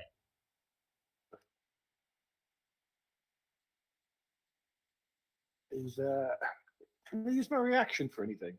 Yeah, absolutely. What you got? Can I try to jump out the way? No, he's gonna get you because he's just clamoring over. Adam, you got a question? With the wall of force, Yeah. would that slow him down a little bit? That's the dragon. This is actually the lizard that Lizard. Okay, is sorry. is Thank you. hunting on the Yeah, I got cliff face. I was confused. I Yeah, thought you were that's talking cool. about the dragon. I was like, wait a minute. Yeah. That's fair. That's fair. What else I've got? I guess I'll have to take the hit then. Okay. Let's see. What do you do? I will say this. Good job last time with the alert feature or the warning feature because he rolled max damage on his bite, and I'm glad we didn't resolve that. This one's not going to be quite so bad. You're going to get 13 piercing damage. As I think he's going to go for your arm as you're about to try and draw your bow. He's just going to grab your bow arm. And you are grappled. And then he's going to try and move with you. And this is going to be contested. So can I get an athletics or acrobatics check to see if he's going to move you with him?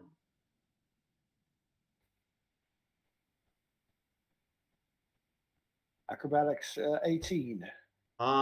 That's gonna tie. And since he got the 18 and you're rolling against it, tie goes to the roller. And he's going to try and drag you up onto this precipice. And I think we just see you grab a hold of one of these small stacks of rocks and manage to wrench your bow arm back as this thing moves away. You're not going to get an opportunity attack from that, just holding yourself in place. But it is going to start to back away from you. And it's going to start as the rest of you are sort of looking around. You can see this very large, pinky striated lizard looking around like maybe there's an easier target here. And Just a quick question. Sure. Where is he at? Where is he at on the precipice? Is he near the edge? He's currently near the edge. You could see his tail sort of whipping just past the edge, as if it's a sensor to see if there's anything there. His body is well onto the this sort of flat plane here. Okay. And what did we get? Yeah, I think that's probably right. He looks forward. He sees a little shiny looking dwarf and starts to skitter towards you. He's gonna run out of space though before he can get to you. But there's a big lizard, y'all. It's about 18 and a half feet long. Imagine a very large alligator. What size class is he? I think he's still large. I don't think he's technically huge. Okay, thank you. Yep. And oh nope, I lied. He is huge. I lied. I'm sorry. He's huge, guys. He's 20 feet long. Apologize. It says it on the thing. I should have just read it. Yep. And Zenzita, you're up. Currently, the dragon in front of you is being grappled. Aye. Zincita is going to cast Spirit Shroud around herself. Just a mass, this dark shadow surrounds her silhouette. And then she's going to pull out her longsword, walk 5 feet forward, smile, and say, I'm glad you didn't hurt me friends. And gonna attack. Okay. It's not gonna hit. And neither will that. You have advantage on these attacks. Oh, okay. Yeah. Well, the first one didn't hit. Okay. That one does. Okay. So with that, we're gonna smite on this. Might as well do some big damage. Smite them up, homie. Smite them up. So with the smite, I'm gonna use a 2nd level smite, and with Spirit Shroud, that'll be 5d8 along with the greatsword. That's real. 22 plus 5, 27. That's good.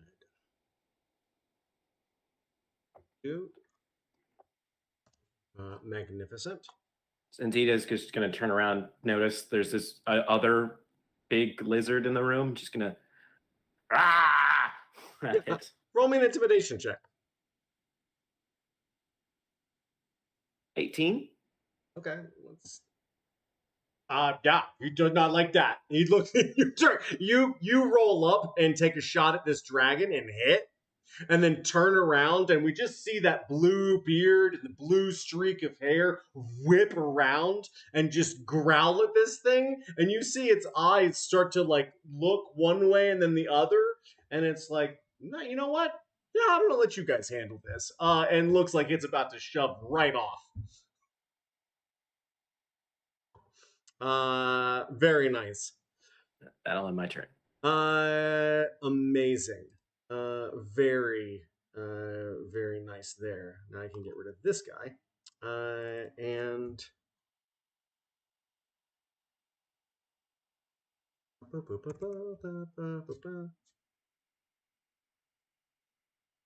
how's that for a verbal component? Yeah, it was very good actually. It's funny you should mention that.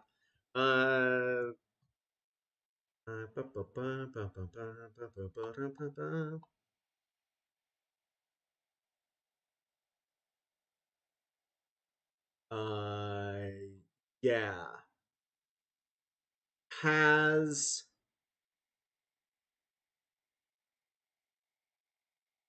Oh yeah. Okay. I will also say with Spirit Shroud, the dragon's movement is reduced by 10, and also I hit it with a slashing weapon, so my slasher feat reduces its speed by another 10. That's impressive because currently its speed is like -20 right now. Yeah. This is I'm honestly very impressed that you've got this thing in some.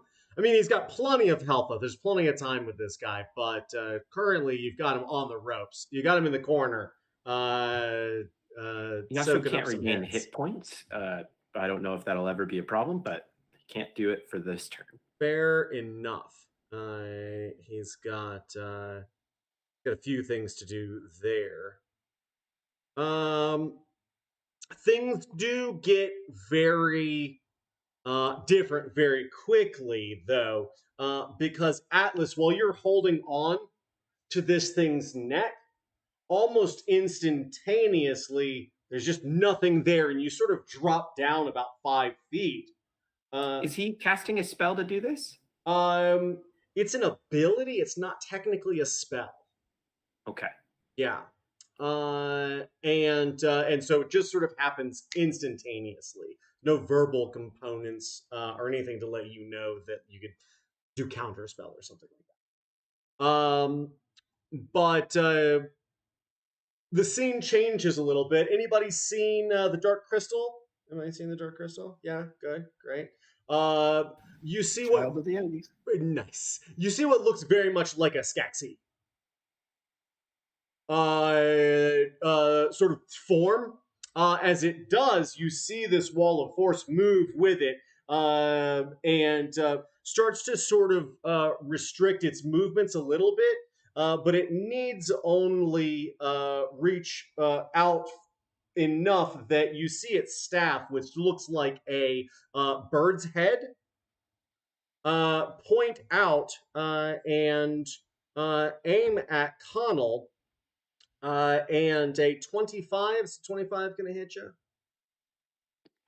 I am going to use my reaction to use my feat, and that is Defensive Duelist, Okay.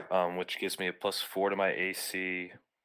So with that, plus the 1, I'm exactly at 25. All right. So he's still gonna hit you here. I do love that sort of like, nah, you get down. The eyes of this bird head on this staff glow green, and as they do, you're gonna take 26 necrotic damage. And is the wall of force concentration? I would like to react my storm rune to transfer that damage to the dragon. I can transfer one attack from any from one target to another target. Okay, what's the range of that effect? Give me just a moment. Sure. Brilliant. I love it. And good timing. So like Rune Knight. Features. Close that. Come on. Why are you not working? I can also take a look for it. Yeah, the problem is I've got D&D Beyond up on my phone, but like one thing won't go. Okay, here we go. Features. Class features. Within 30 feet and can be transferred to another target 30 feet away. Boy, we're right on the edge of this, aren't we? Because you were around the dragon's neck, and all right, over under. I got a D100 here. It's your spell, Colton. So over or under? He is huge, so his space between people is significantly smaller in comparison to like a medium-sized creature. Not. Like Let's not has go. more Let's not go radius. down that road, because if we're talking about from the point of casting, it's now up in the air, and I'm not going to do the Pythagorean theorem here tonight. We'll just do the We'll call it under. under. All right, let's see where she lands. It's over at 62. So you try to reach out and affect this, and we sort of see these beams of green light twist and then just dive back in and slam unrelentingly into Connell. You are resistant to it because of wording bond, and I will also take 13 damage from that. And then I just need a DC 10 Constitution if it is a concentration. It is concentration. Very yeah. good. I do get to add my intelligence modifier because I'm blade Look at singing. this. This is so. I love this fucking game. All right, that's a 10. Woo! Love that. Love that for sure. That is. That's its first attack. Let's see what it does next.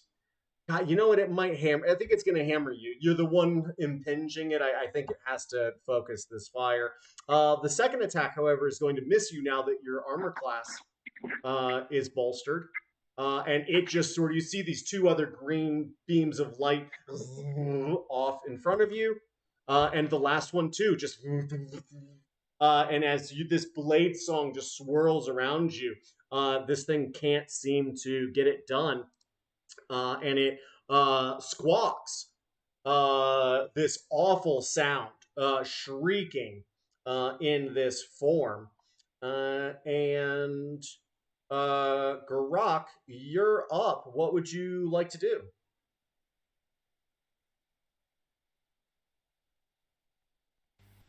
Check your D, man. Nice.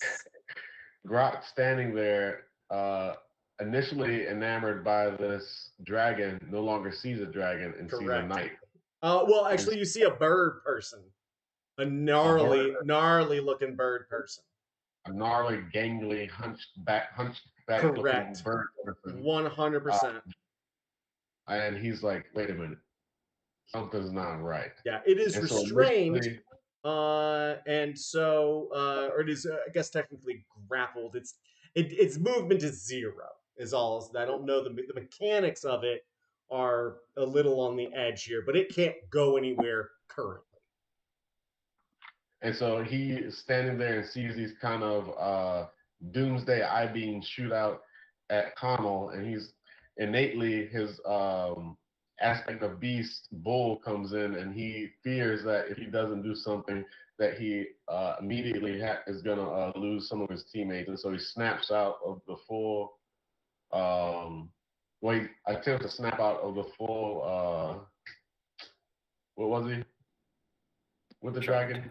Charm, yeah. And so with the bull, he gets to roll a d20, but instead of using his wisdom, which is a +2, he gets to use his strength as his modifier. And so I get, where's it at? D20. Isn't it rolling? Hold on, Everybody's playing D&D. I'm looking forward to Hasbro buying about 4 million more servers for D&D Beyond, because everybody's out there right now trying to roll these 3D dice. And yep, so I got a 11, and so instead of +2, I use +9, so I got a 20 for my wisdom saving roll. yeah, as you look here, you're like, no.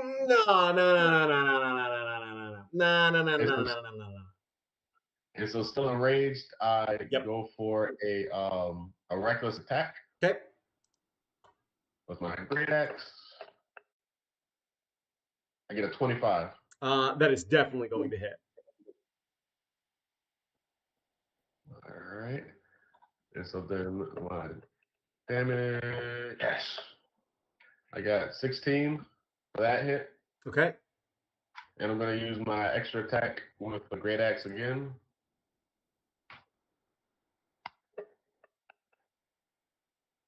I got a 13. Don't you get, hold on a second, doesn't he get advantage on that because he's grappled? Correct. Okay. Restrained gives advantage. Grapple does not give advantage. Well, he's restrained by the wall of yeah, force. I'm not gonna play this like he's restrained, like he can't act, but I'm gonna give you advantage because he can't go anywhere. Oh, that's cool. That's cool. Yeah, so he's gonna still be able to do all the things he could do. He just can't. He's just got a big weight on his shoulders. He still misses with that that advantage. Okay. And so he's going to end his turn. Magnificent. As you end your turn, can I get a wisdom saving throw from Connell? Connell, Zanzita, Jesus, everybody except for Gervais. Has he turned back into the dragon? Is that Nope. what's happening? No, he's still this this like weird looking bird person. Is it some sort of charm? Because I'm an elf, so I was just curious. It is not a charm spell. It's a wisdom save. If you're within 5 feet of me, which I believe is Big Boy and so Atlas, Gronk. Atlas and Gronk are going to be within. You'll add +4 to your roll. Yep. Natural 20. Mwah, beautiful. That's a 15 for me. Too bad. I ended up with 19 with that +4. Also bad. This should be fun. I will say you do add +1 to your saving throws with Warding Bond. Yeah. So 16. Cool. The two of you, speaking of feeling restrained, feel your joints lock up. And the two of you are paralyzed for the next minute. Actually, it was 20 with my cloak of protection. I get +1 to saves. Then you struggle against this and feel it break free. So this is obviously like hold person? It is paralysis. It's just a paralysis. Okay, that's Yep. interesting. Yeah. No, It's no spells it's here. not even a spell. It's just a thing. Yeah, so Connell. You will get to so it's next minute save ends to go back to 4th edition sense. So at the end of each turn, you can repeat that saving throw. 20 is what I'm looking for on a wisdom save. Otherwise, you are going to you cannot move or speak. You are otherwise incapacitated, automatically failing strength and dexterity saving throws. An attack against you have advantage. And any attack that hits is a critical hit for melee. Sweet. If you are incapacitated, can you concentrate on spells? That is a good question. No, I don't think so. I don't think Probably so not. either. I think you have to continue passively I conjuring. literally was just looking at the conditions. The conditions don't say it, but I believe it might be in the concentration rules.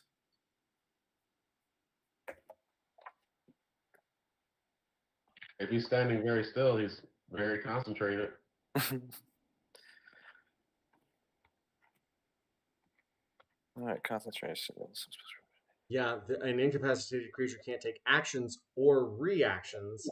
It does not say that you can't still concentrate, but I'd be Being interested. incapacitated or killed, you lose concentration on a spell if you are incapacitated or if you die. And there you go.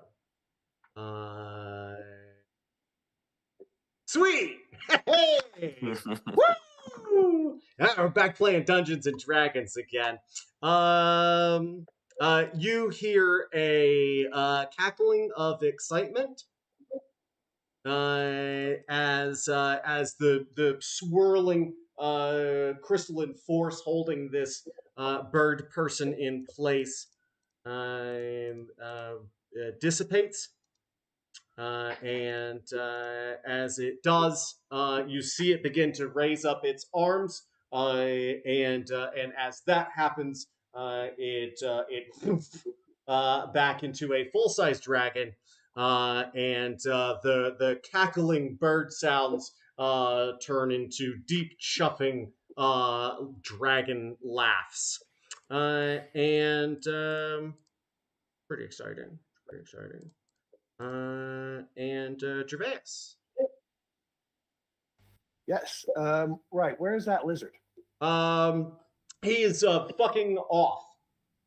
Okay. So he's not a threat anymore. To the no, fucking Zenzita. As you look, there's a trail of creamy white and orangey goo. That seems to be left behind as this thing has excreted anything that might weigh it down and is trying to get out of town. Okay. Yeah, I'll take my 2 attacks then. Back on the dragon. Okay. I'm going to try precision attack for both the attacks, and I'll go ahead and use my sharpshooter feature. So,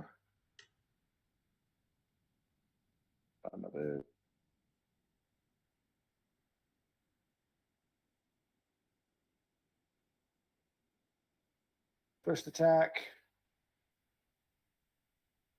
Sharpshooter and precision is a real nice combo. Yeah, I don't even really have to roll my precision on this one because the first attack's like a 28. The Nice. minus 5 is 23. That's definitely going Yeah, to hit. So, and that will be 1d8 plus 16. You can is, decide not to use it. You can decide Yeah. when you use the thing. I'm not going to use after it because that obviously, so for the first attack, Yeah.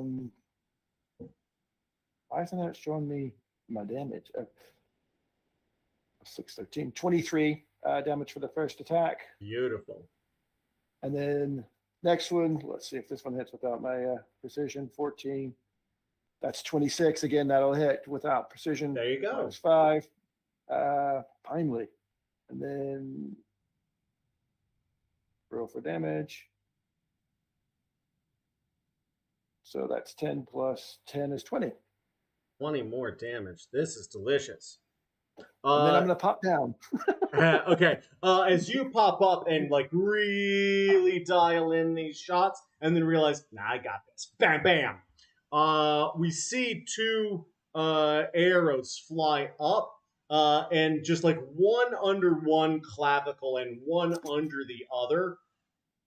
And this thing mid laugh roars in pain. You could see those plates just as they sort of opened up enough from him leaning back laughing, that you just slip an arrow under each side.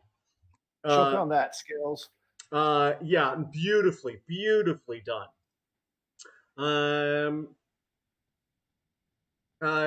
He is still just going to sort of react. And as he is standing there, his tail is just going to reflexively lash outward. And 24 versus armor class for Atlas. You're right there to take this shot. Okay, so currently I've got 18 plus 5, so 23 AC. 24 will hit you then. Yep. Okay. You're going to take 15 points of bludgeoning damage as his tail just sort of whips behind your left knee. And he twists and writhes from this hit, slightly staggered from such a significant barrage of shots. And Connell, you're elvish, right? 2 shakes, George. What does your meditative space look like? Normally my meditative space, because I wander around a lot, is any kind of nice shady spot that I can just relax and lean my back up against a nice wall. I don't really travel with worry because I have my rapier, so anytime that someone tries to sneak up on me, I am pretty on it. I think that this moment seized up. You find yourself just needing to just center a little bit. I think we see like maybe the last time you meditated, the last time you sort of went into that sort of trance-like state, just sort of like wash over you for a minute. You will get to repeat the saving throw at the end. But is there anything that sort of else that sort of goes through your mind as you're trying to fend off this paralysis? I'm trying to keep myself calm. Connell likes to be in control, and so when he loses control, it's a very terrifying thing for him. So he just kind of closes his eyes and metaphorically takes a deep breath, even though he can't move. He tries to keep his heart rate down and just kind of not necessarily like slip out of paralysis, but kind of just let it go. All right, roll it up. Let's see what you got. Wisdom saving throw.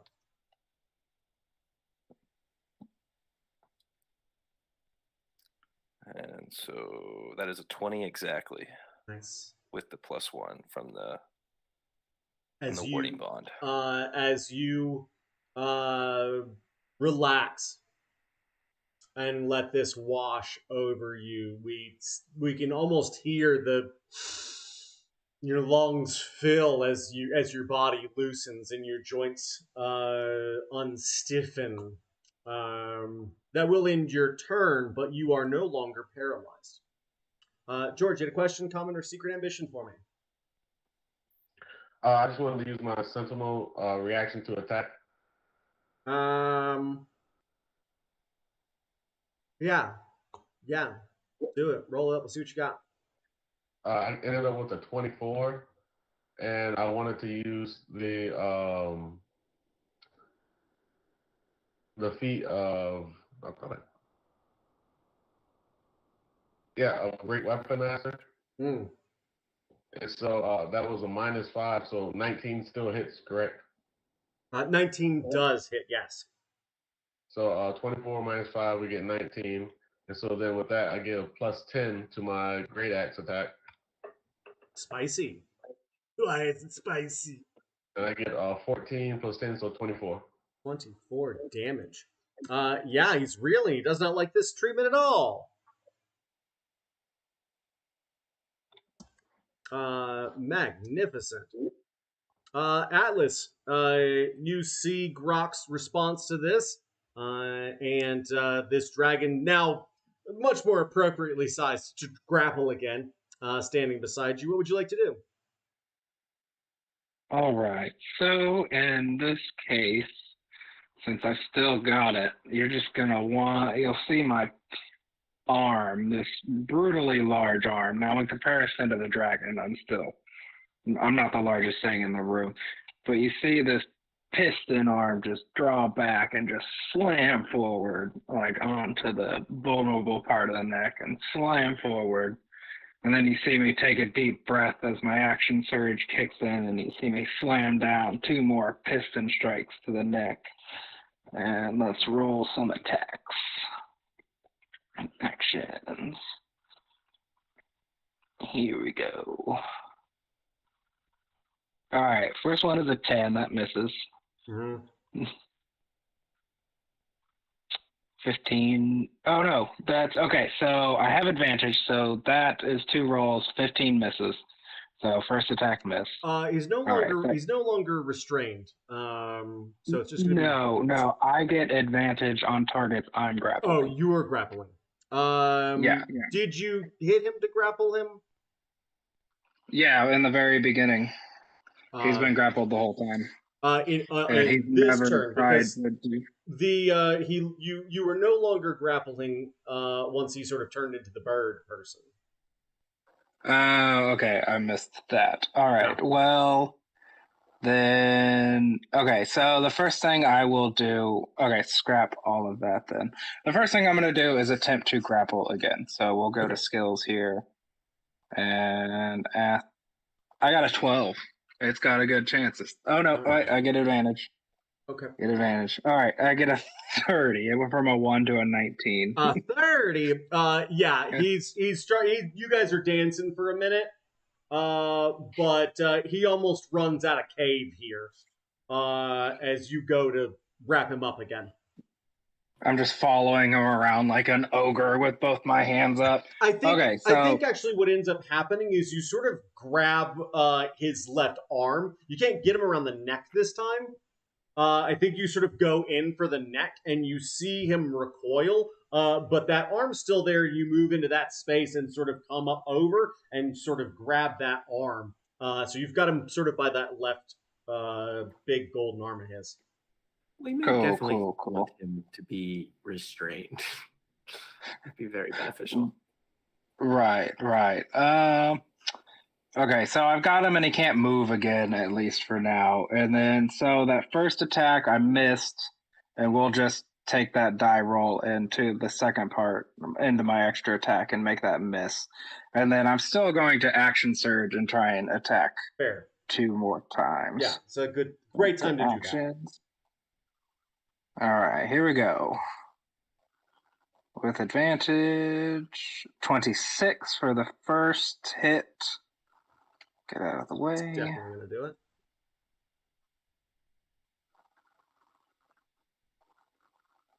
21 on the second roll, so I need 2 damages. All right, here we go. 7 for an 11, and then I need to roll 1d4 and 2d6. Got it. Add 9 more on that. Okay. And then that is everything I think I've got to do. Bonus action. Yeah, that's actually I will heal with my second wind bonus action, and that'll be my turn. Okay, magnificent. As you do that, he is going to give you another shot with the tail here. 19's not going to hit you, is it, Atlas? No. Sweet. Ready for another one? Did you do one this round already? I think you only get one per round. What do you mean? Grok's Sentinel feature. When somebody Oh attacks yeah, within 5 feet. it's based on his reaction. So if he hasn't had a turn, he wouldn't have another one. Based on his reaction. All right, so yeah, still same round. Sweet. The lizard sods off. I'm just gonna take him out of the initiative order here. And Zenzita, your buddy's got this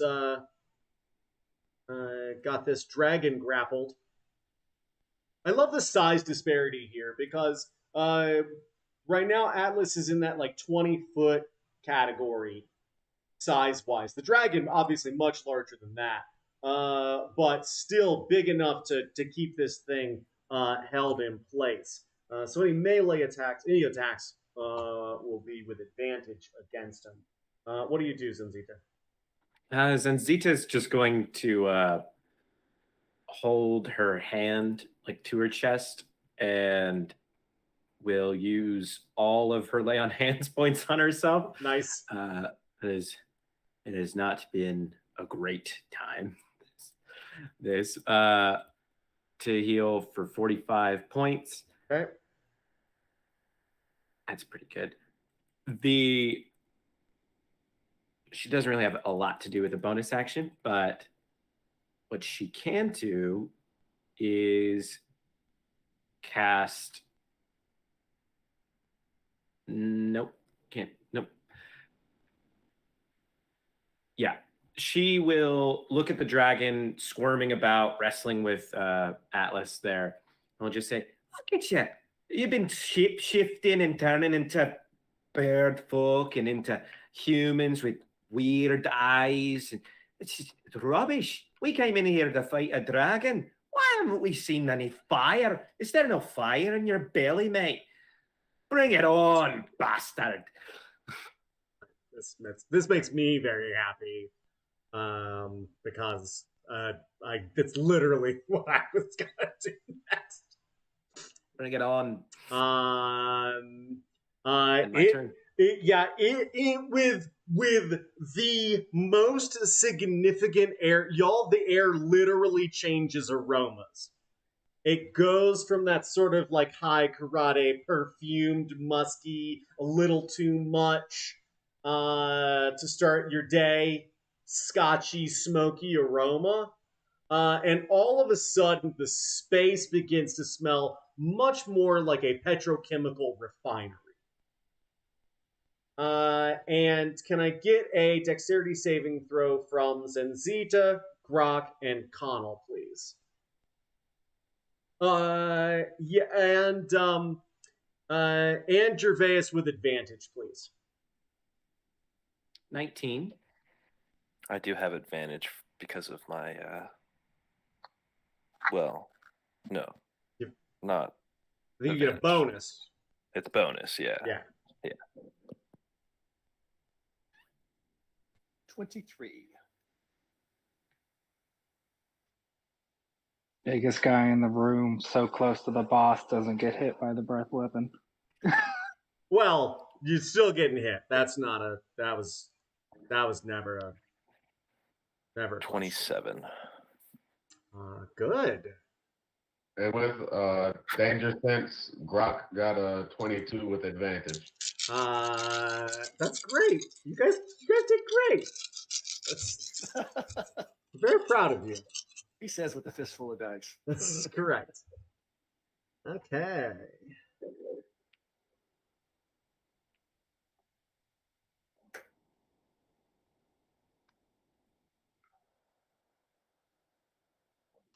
Sweet.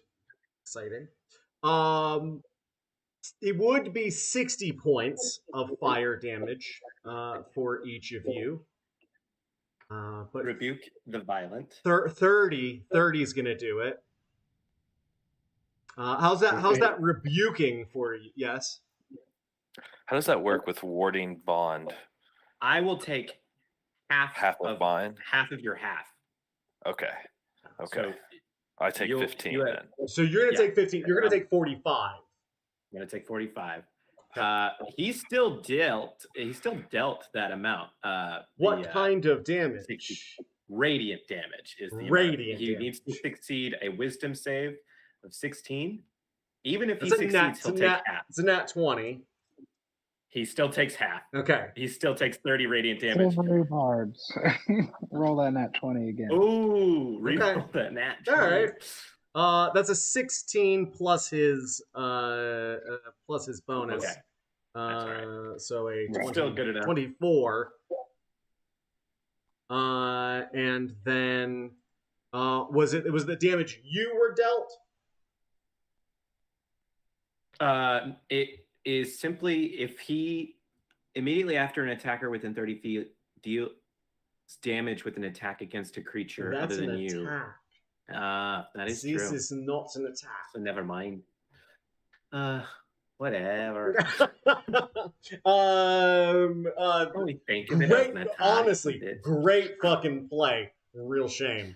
Too bad. It's weird language. Feels like an attack to me. Yeah. Sorry, go ahead. I was just gonna say, with the totem spirit of bear, Grok takes half of the half. Yes, so 15. You get 15, and looks it's a dragon now, correct? It is definitely a dragon. Yep. So he looks the dragon in the eye and says, "Is that the best you got?" It wordlessly says no. And then you see the gold sort of aura of it begin to. It's almost like gold smoke starts to emanate from this thing. And as that smoke intensifies around it, you see these gold flakes in the air begin to swirl and glitter. And then they start to suck back towards the dragon, and you start to see more spikes and ridges and blades. You see the claws of it hone to a mirror-like finish. And can everyone roll me a wisdom saving throw, please? Is this one charmed? Frightened. 25. Frightened. 25? 25 from me. Very good. Rock and Atlas, +4. Yeah, +4. 10. 28 for Grok with Jesus. because he's using 3 with the +4. 21 for Connell. That's going to match. Atlas, you are frightened. Gervais, you are also in on this. What was your 10. so Gervais is frightened. Atlas, what did you get? Uh, 23. Oh, so you succeed. So Gervais is frightened. And let's see here. That did that. And that did that. And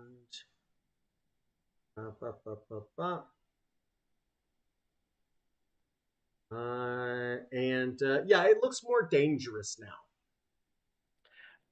I would just love to point out, whenever I healed myself with the lay on hands pool, the dragon dealt the exact amount of damage. Magnificent. The dragon only did 30. Oh, right. I dealt the extra 15. And then you were like, you know what? Let's just round it up. Well, I definitely appreciated you taking one for the team. Yeah. I think you should get an inspiration for putting that on me so early. I haven't used my inspiration. Yeah, you've actually been doing quite well. In fact, all of you have done quite well. It's just you're fighting a dragon. Yeah. Not too shabby. That will bring us back around to the top of the order with Gurak. Seeing a couple of his teammates fearful, he tries to bolster them back by, again, just staring this dragon down with his jet black eyes. And he starts tuning in more into his totem spirit of bear. So now he has this growth of fur emanating from his body, from his tattoos. And he tells the dragon that he's seen sharper butter knives in his workshop than the blades and spikes on his body. Cool.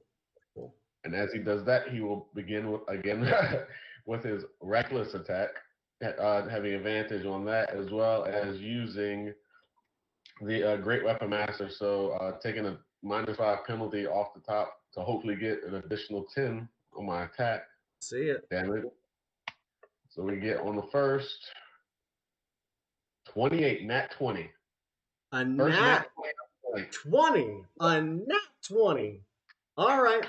Give me all of that. There's a whole lot there. This guy's got the hit points for it, but give me all of that nat 20 worth of damage, please.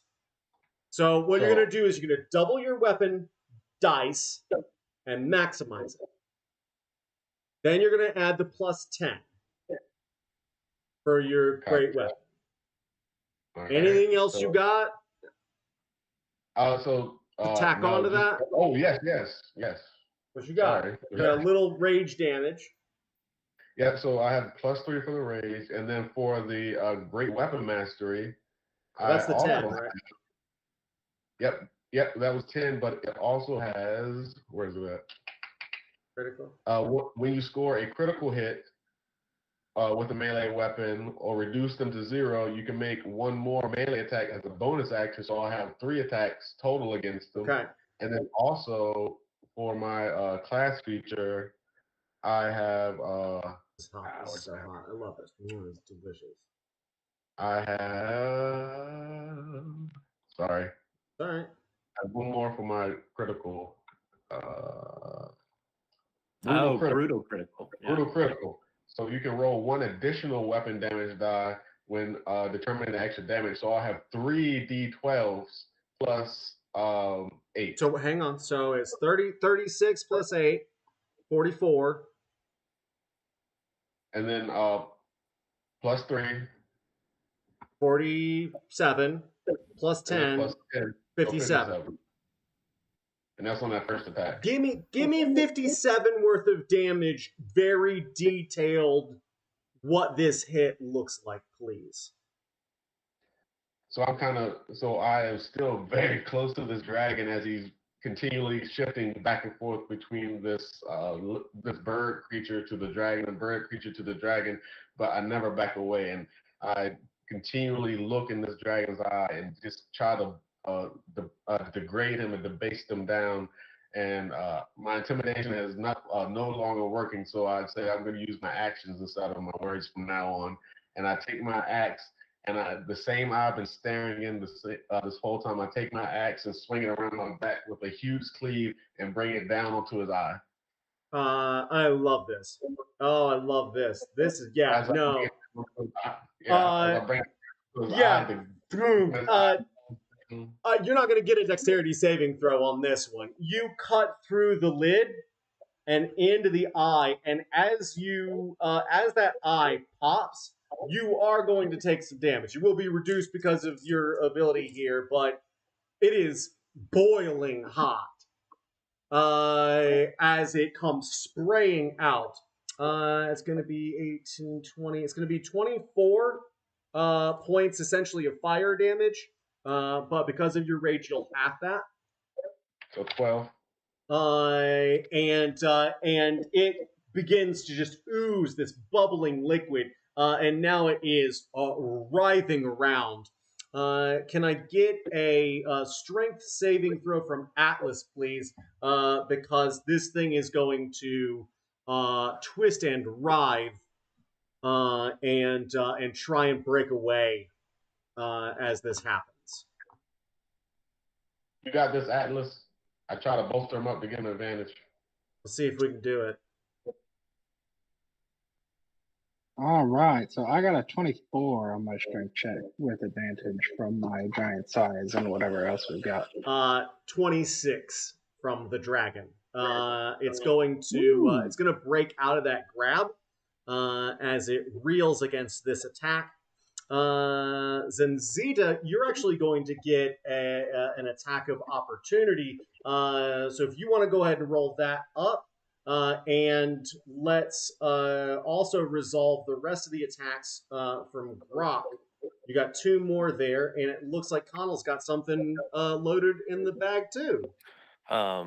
Well, I'm still standing on the side of the dragon. Am I not? I haven't moved. I don't think you made it quite to. I think you were just sort of to the side of where, in front of him, but not to him. Okay. That's fine. Yeah, it sort of had you just like he couldn't have gotten to you. You couldn't hit you with the wing sort of situation. So I don't think there's a melee opportunity for you there. Smiting on the opportunity attack, first level smite, I did 12 damage. What was the 2 hit? 22. Fantastic. 12 damage, you said? Yeah, 12. Fantastic. Like rolling really badly on my d8s. I seem to be doing pretty well. Should be doing better. We always expect more of ourselves. I understand. Grok, you ready to do it? Tell me what you got. All right. So since the dragon de-grapples from Atlas, that I can kind of feel that I still kept my great axe in both my hands as he pulled away, and the goop just fell over me and was singeing my skin. But since I'm enraged and I have this primal instinct and battle mentality built into me, as the dragon looks at me, and I have the burning goop from its eyeball rolling over my skin. You're still steamy, baby. Yeah, I'm standing there steaming, and the dragon looks at me, waiting for me to shriek or like flinch from this. But I look him dead in the eye, and I lift up my elbow and I lick off some of the goop. Gross, Rooney. And so as that happens, I believe I still do have fly, correct? 10 minutes. We're still well within the 10-minute mark here. Nice. So then I still using my reckless. So I use my reckless attack. So just using my using fly to dash to the other eye to try to blind them. I'm gonna try to use my Great Weapon Mastery again to take a -5 on that action to hopefully get another +10. All right, let's see it. Y'all coming around the bend real fast. What you got? 26. 26 is going to hit. And so then I have a 12 + 10, so 22. Well, that 22 hit. points of damage. And so then I have one more attack because I gained a bonus action from my what was it? Oh, from the Great Weapon Mastery. And so then I'm gonna again still deduce that -5 off for the additional damage on the back end. And I get a 20, so that's gonna be a 15. You go to swing at this dragon, and its head is diving away from you. Zinzita, can I get a dexterity saving throw, please? This thing looks like it's about to eat you.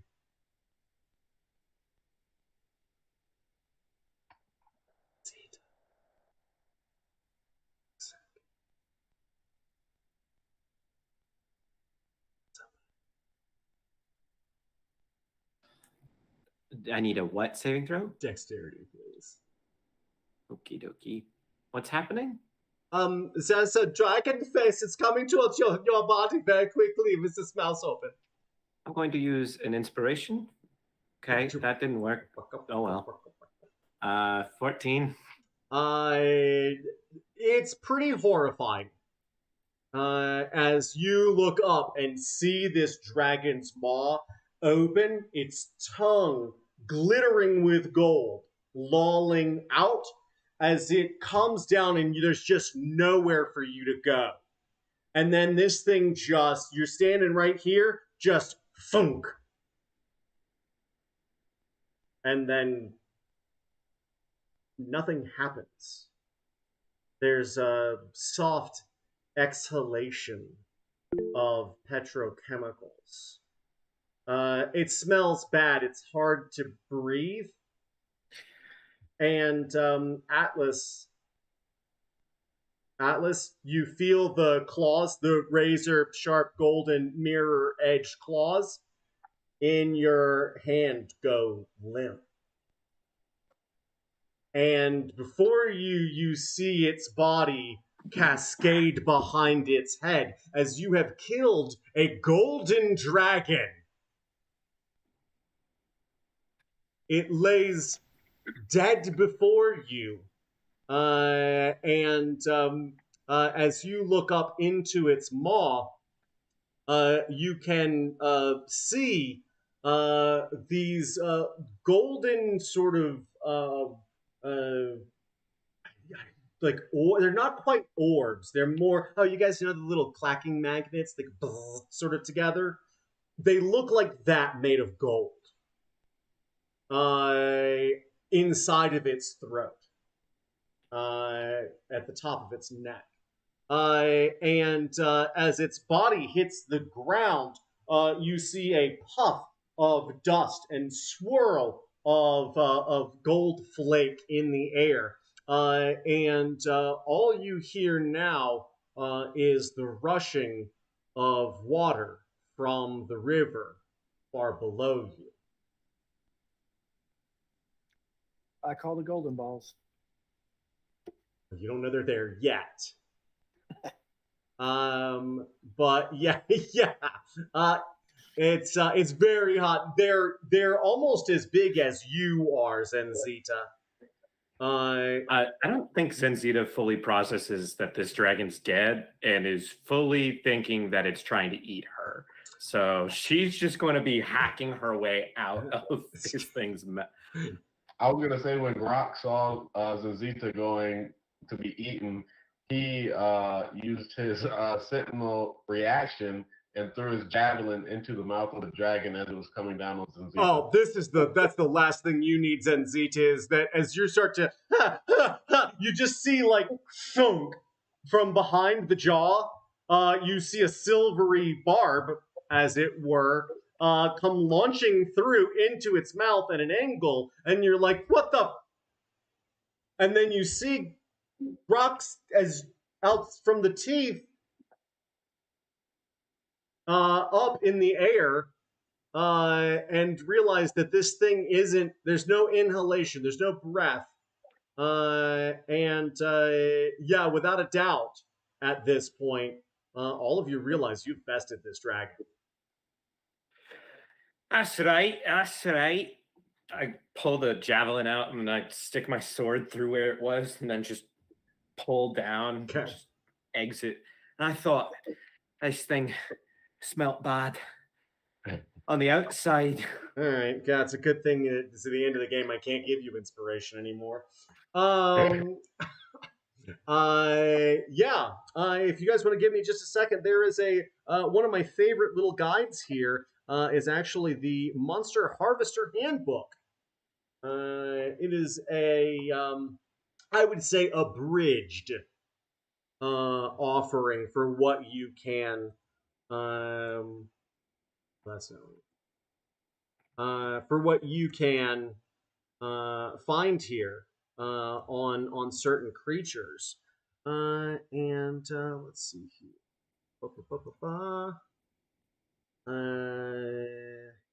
Boy, this should be very interesting. Does anybody want to harvest anything? Anybody? Oh yeah. Oh, you're I want to, yeah. hungry to harvest. Hungry harvesters here. All right. We also looked around, and we also looked around the cave. Not quite yet. But before we part ways, we will take a moment and go through that.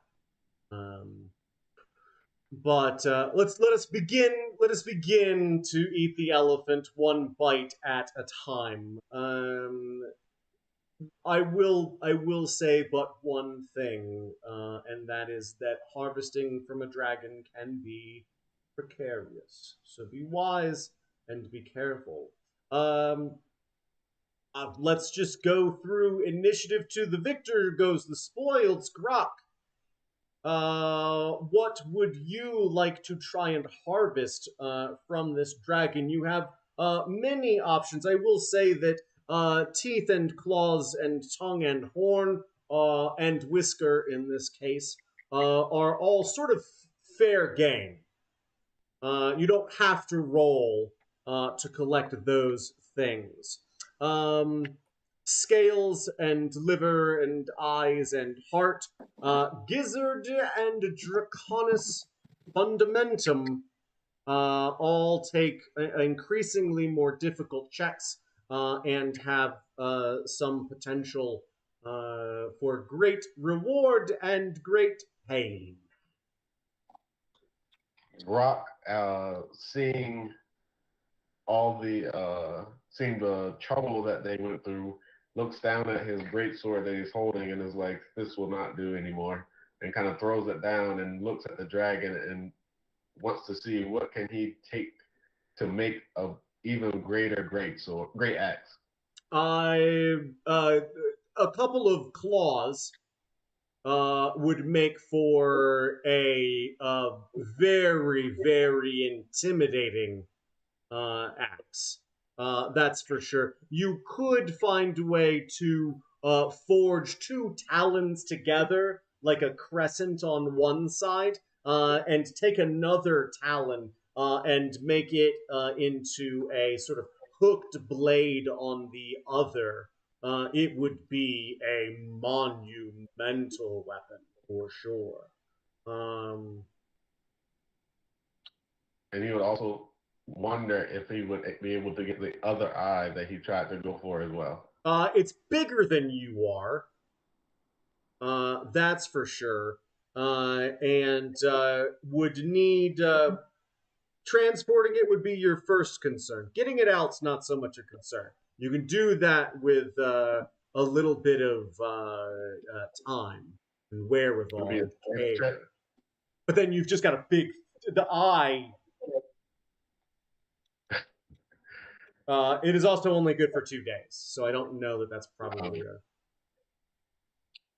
good for alchemy. Okay.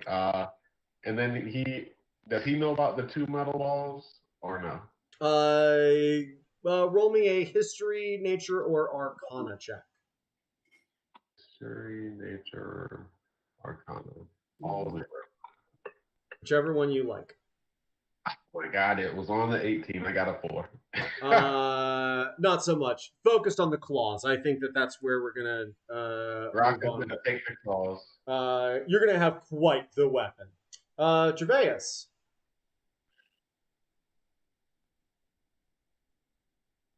Oh no, is he muted? Hello. Yes. There he is. There he is. Yes. What spoils would you like from the dragon itself? Is there anything? You're talking about weapons and armor. I wouldn't suppose there's anything that could make a nice dragon scales to make some armor out of. I mean, you could use a single one of the larger scales as a shield. That'd be excellent. Yes. And removing a single scale now that it's dead is just a matter of taking the time to do it. Yeah. And I don't know if there's anything to make a bow with, but probably not.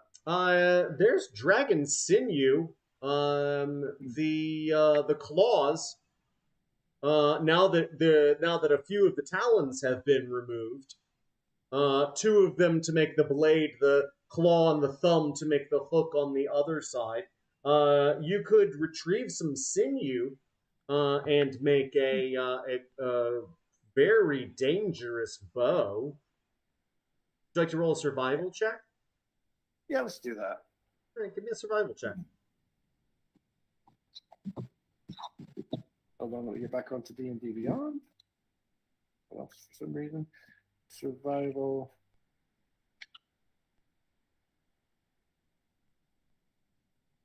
Imagine. That's a 21. With most animals have a very similar sort of structure. It's pretty easy to follow to the base of the joint and then find, the claw itself from each one of these fingers. You could pull enough sinew to potentially make multiple bows. Roll me an Arcana check, please. Oh, that's going to be different.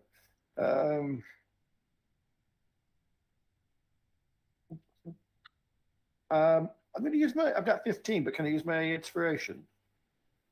Yes, I'll go ahead and tell you with a 15, you've got a sneaking suspicion that the sinew here, as you cut it from its place in this thing's claw, there is an evidently magical essence to it. Oh, cool. I'll get that checked out later. But if you'd like to use your inspiration, please do. You might learn a little bit more. Okay.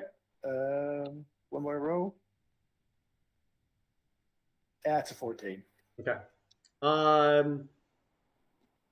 You might maybe ask somebody. We'll see if you could learn a thing or two. I'll ask Mr. Magic. Okay.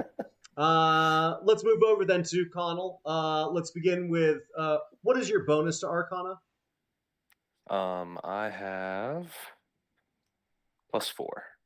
Okay. Roll me an Arcana check, please. Before we do this, can I just cast Detect Magic on myself? The dragon is magic. I was just wondering if it was like there were parts that glow more than others. The whole guy, every bit of him, every bit of him's magic. There's too much magic for any one part to particularly stand out currently. All right, that is a 20, not natural. Okay. Viz an off-brand 20.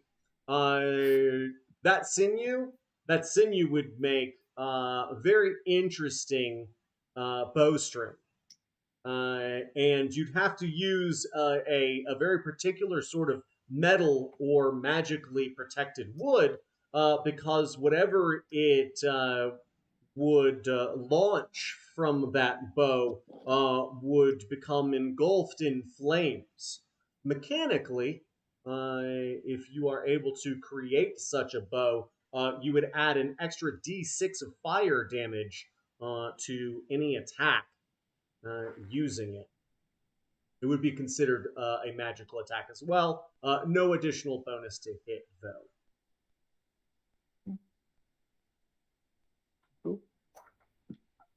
So, a wise use.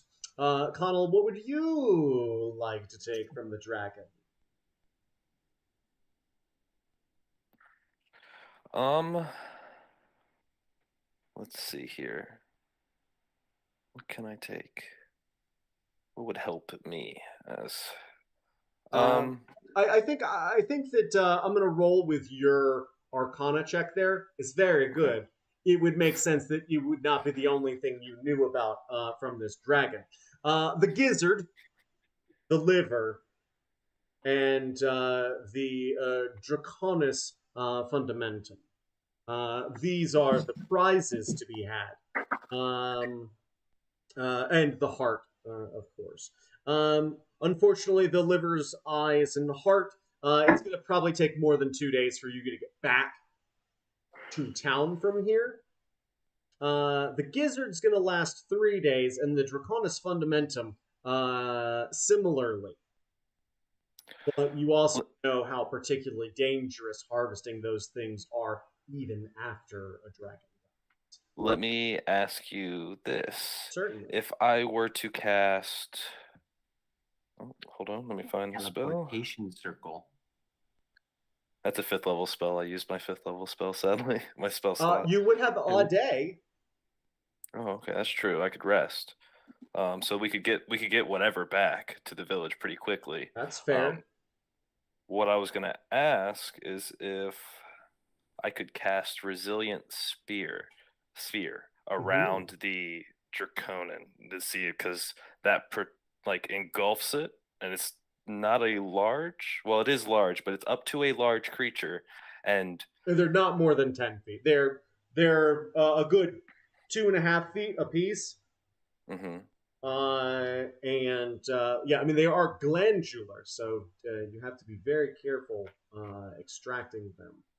And so what the sphere does is it basically it's kind of like a wall of force, except it's weightless. Okay. And so I could maybe try to gently pull it out. You're gonna get a lot of flesh in there as well. You could also do it within an hour. Like if you just took a short rest, you could use your what is it? It's the my arcane. I think level 4 is as high as you can recover from arcane recovery. Half of your level. So we didn't level up. No, everybody loves to ask for level ups in my game, and I'm like, you guys are adorable. I didn't plan to keep you from getting your 5th level spell, but I'm sure as shit not letting this go to level 10 just for that now. No. I did it so that if you wanted to multi-class, you could do 1 and 1 5 level, 1 4 level, or 3 3 levels. That's fine. You're gonna have a hard time getting this thing out. That's all I'm saying. You're gonna have to do this old school. Once you get it, if you want to protect them and keep them, that they got it, you got to get them out first. Is essentially what's going on. Now, what would I use? What skill would Sleight I of use to get hand it or out? survival check is a high DC and a particularly dangerous one. Can Grok help with the sleight of hand? Are you trained in sleight of hand? Yes. Okay. Are you trained in sleight of hand, Connell? Then no. I'm trained in survival. Are you trained in survival, Grok? Grok is. Would you like to offer to aid in survival in the extraction of these? I would. Okay. All right. Roll with advantage, please. Both of you are in this thing's mouth. I want to be very clear. I just roll once, correct? You don't roll at all. You don't have to. You're good. So the first one is a 19. Okay. And the next one is 23. Woo! Woo! My heart was going. I don't know if your heart was going, but my heart was going. Yeah. Would you like to know what happens if you don't get a 20? I imagine some molten blood comes out and kind of melts me. 20 D10. 20 D10 fire damage. Sorry, 24. 24 because there's 2 of them. 24 because one goes and then the other one goes right behind it. 24 D10 fire damage. You got one of them out. Congratulations. Do you want to try for the other one? I'm not going to press my luck. You're okay? I'm happy All with right. one. Sweet. It is worth 2,000 gold. Nice. So hang on to that. So if yeah. we just wait 8 hours and then our fighter just gets real big again, he can maybe lift the teleportation the circle's dragon. not big enough to. It just says that you have to enter the teleportation circle, and then it spits you out in You an gotta be able to unoccupied get space. inside of the teleportation.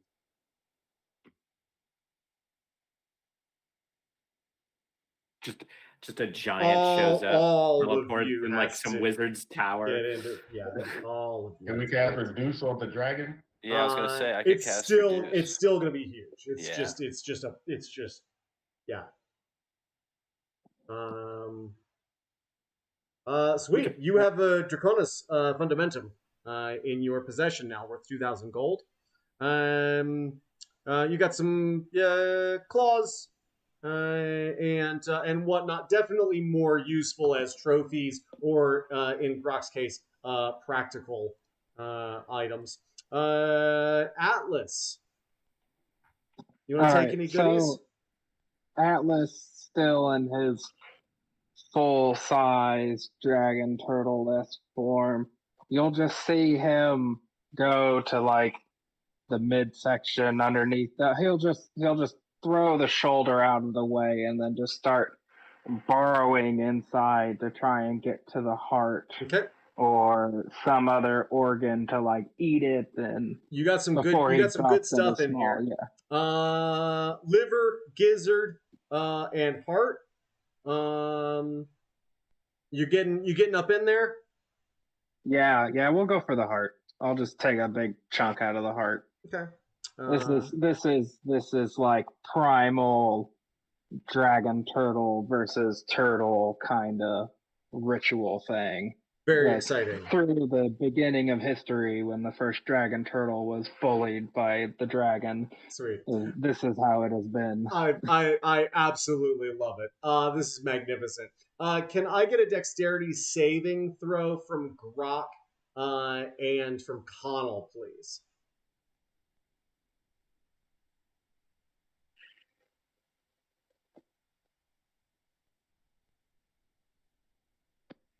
It's a 19 for Connell. Okay. 15 for Grok. Okay. Can I get a shit your pants check from the two of you as well, please? That's going to be a Constitution saving throw with disadvantage. Are they just going to see me burrowing up through the throat or something? Not quite. So I forgot 11. the danger sense. So I had advantage on that dexterity, so I roll it one more time. Sure. 17? Not better. Each of you is going to take 14 fire damage on the dexterity saving throw. I got 27 on Constitution. You do not shit yourself. Did you roll a disadvantage? Oh, hold on. Is Warding Bond still going? No. Yes. Yes? 22. I don't know. We've harvested a lot of shit. How long does it go? That's true. I don't know. It goes for an hour. I'm just thinking of ways as to how to make this dragon transportable. I was like, I love where your head's at. I do. This is a lot of fun. If we wait, if we cast animate object on it, it's a huge object now that it's a corpse, and then somehow cast polymorph on it, because it then will be a creature, and then it'll be small. It's just, and it stops being an object, and then there's a whole just inception. But when you animate an object, it becomes a creature. That's fair. It's not bad. How'd you do on your shitting yourself? 11 on my shitting myself. Okay, it's just a little squirt. It's just a little. It's just enough. It's just enough that you know that you shit yourself, but not enough that it's like a problem yet. because you're still holding the Draconis Fundamentum, and then you see this like eruption of flame from the mouth. And Atlas, you're going to take 42 points of damage as the side of this dragon just erupts with flame. As you're just thoughtlessly just rummaging around in this thing's guts, you do get a real good chunk of its heart, and that's going to give you some magical indigestion later. But at the same time, as you're just sort of mawing, you accidentally hit the gizzard, and this just blows out the side of this dragon. It's a little horrifying. It also does. Oh, go ahead. No, you go ahead. Oh, I was just gonna say I didn't die from the damage or anything, so you'll just see me walk out with like a gory piece of now cooked dragon heart, and then I'm just like coated in carbon because I was covered in blood that was basically flash burned away. So I'm like a cartoon character. Magnificent. Except the piece of meat is flawlessly cooked because you can only cook dragon with dragon fire. Correct. No other way to do it. Medium rare, baby. Zenzita. Yeah, I just lie down. I'm tired. Just gonna guess. You just do that. I'm just gonna take a little bit. I'm gonna step out of the mouth and start casting Mordenkainen's Private Sanctum. A wise choice. So I can go clean myself up in private. It just looks like a blue porta potty made out of plastic on the. Just gonna go quietly dispose of my undergarments, my knickers. So if we do reduce it, yes, enlarge, reduce, it becomes a large object, and then if you animate it, right. You animate the object, right? A large object is only like 5 by 5, right? And 5 by 5 would get 10 by 10. 10 by 10. Yeah, that's large. Aren't they both concentration though too? Well, we have two wizards. One then the other. Yeah, from two different people. Yeah. So yeah, 5 by 5, 10 by 10. That would still fit into a 10 diameter teleportation circle. It would by itself. Yeah. Just teleport the dragon. Shove it in. Someone really strong. That's got to be. That's got to be in Someone there all by itself. Then someone really big picks it up over their head. I mean, if your clothes come with you, so and your sword comes with you.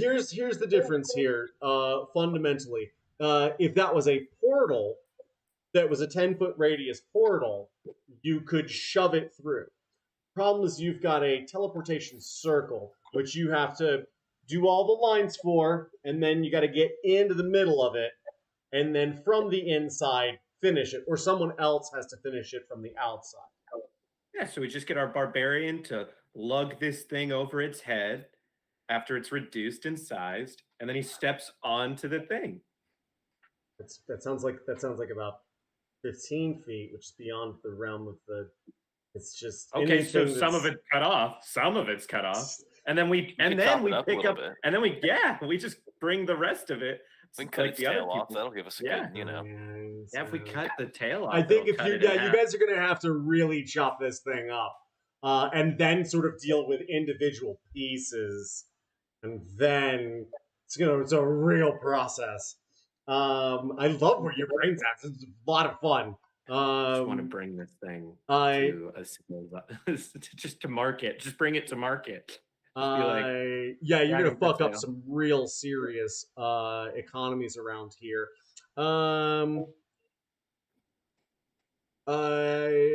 Anything in particular you want to harvest besides trying to workshop how to get it back in full? I think I'd just take like a handful of scales. I'm just gonna repair. I'm just gonna use them on like the crack in my mithril. Let it cause. Well, you could probably just make like a bandolier sort of effect. Yeah. Just sort of that. A nice sort of contrast of these, shaped, almost shield-like scales over this faint scar. It's not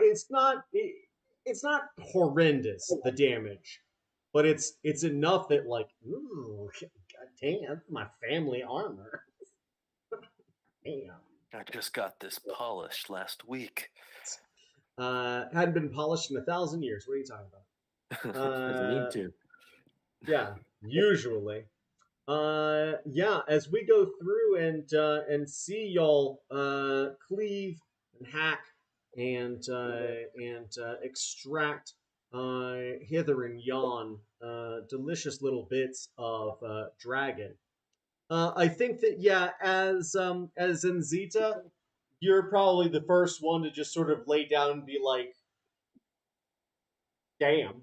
In the immortal words of Pulitzer Prize winner Kendrick Lamar, damn. Lay back and begin to look up into this cave. The sun continues its slow arc, and as it starts to move past the wall that was blocking this opening from your purview earlier, you begin to see darkness creep into the cave little by little. And then very quickly you realize that were it not for the shimmering light of day, you could have seen these veins of iridescent crystals that seem to stick out hither and yon down this tunnel, radiating magical energy from every little tip. And as you realize this and think back to Connell's gem and what he said, there is more wealth in this cave than any man, woman, child, or dwarf would spend in 100 lifetimes. And that is where I'll leave you to. Good job, everybody. That was really spectacular. I'm very impressed. Very impressed. This guy was literally about to make his way out of this cave and fuck all the way off. And that critical hit kept him at bay and put him in a position to knock him out. So very nicely done. Very nicely done indeed. Congratulations to all of you. There is going to be a little break for actual Dungeons and actual Dragons, at least in this time slot. If you guys would like to play on a different night, I've got a little bit of flexibility. But next week, I am packing up to leave for a 5,000-mile road trip across the West Coast, or up the West Coast, and then across the country. So I'm very excited for that. Unfortunately, that will preclude me from running games that night. And the following night, I will be enjoying the festivities of friends in San Francisco and Sacramento. And so I'm planning for that. I will resume actual Dungeons and actual Dragons the following week for sure. But if you guys are interested in playing a different night, please take a look at my schedule. I do run public games 6 days a week and private games on the 7th. So I'm doing this every day of the week. But it has been great, and I do hope to see some of you are returning players, and I'm glad to have you back at the table as always. And to those new folks, thank you for coming and joining us. Please leave a good review for me. It means the world. It really does. And I hope to see you, if not at Actual Dungeons and Actual Dragons, one of my other many games. So, with all that said and done, I must bid you adieu and sayonara, and remind you as always to be good, take care of yourselves, and if you can't be good, don't get caught. Good night, everybody. We'll see you again soon. All right. Good night. Thanks, guys. It's been great. Bye, folks. Bye. Good night, everybody.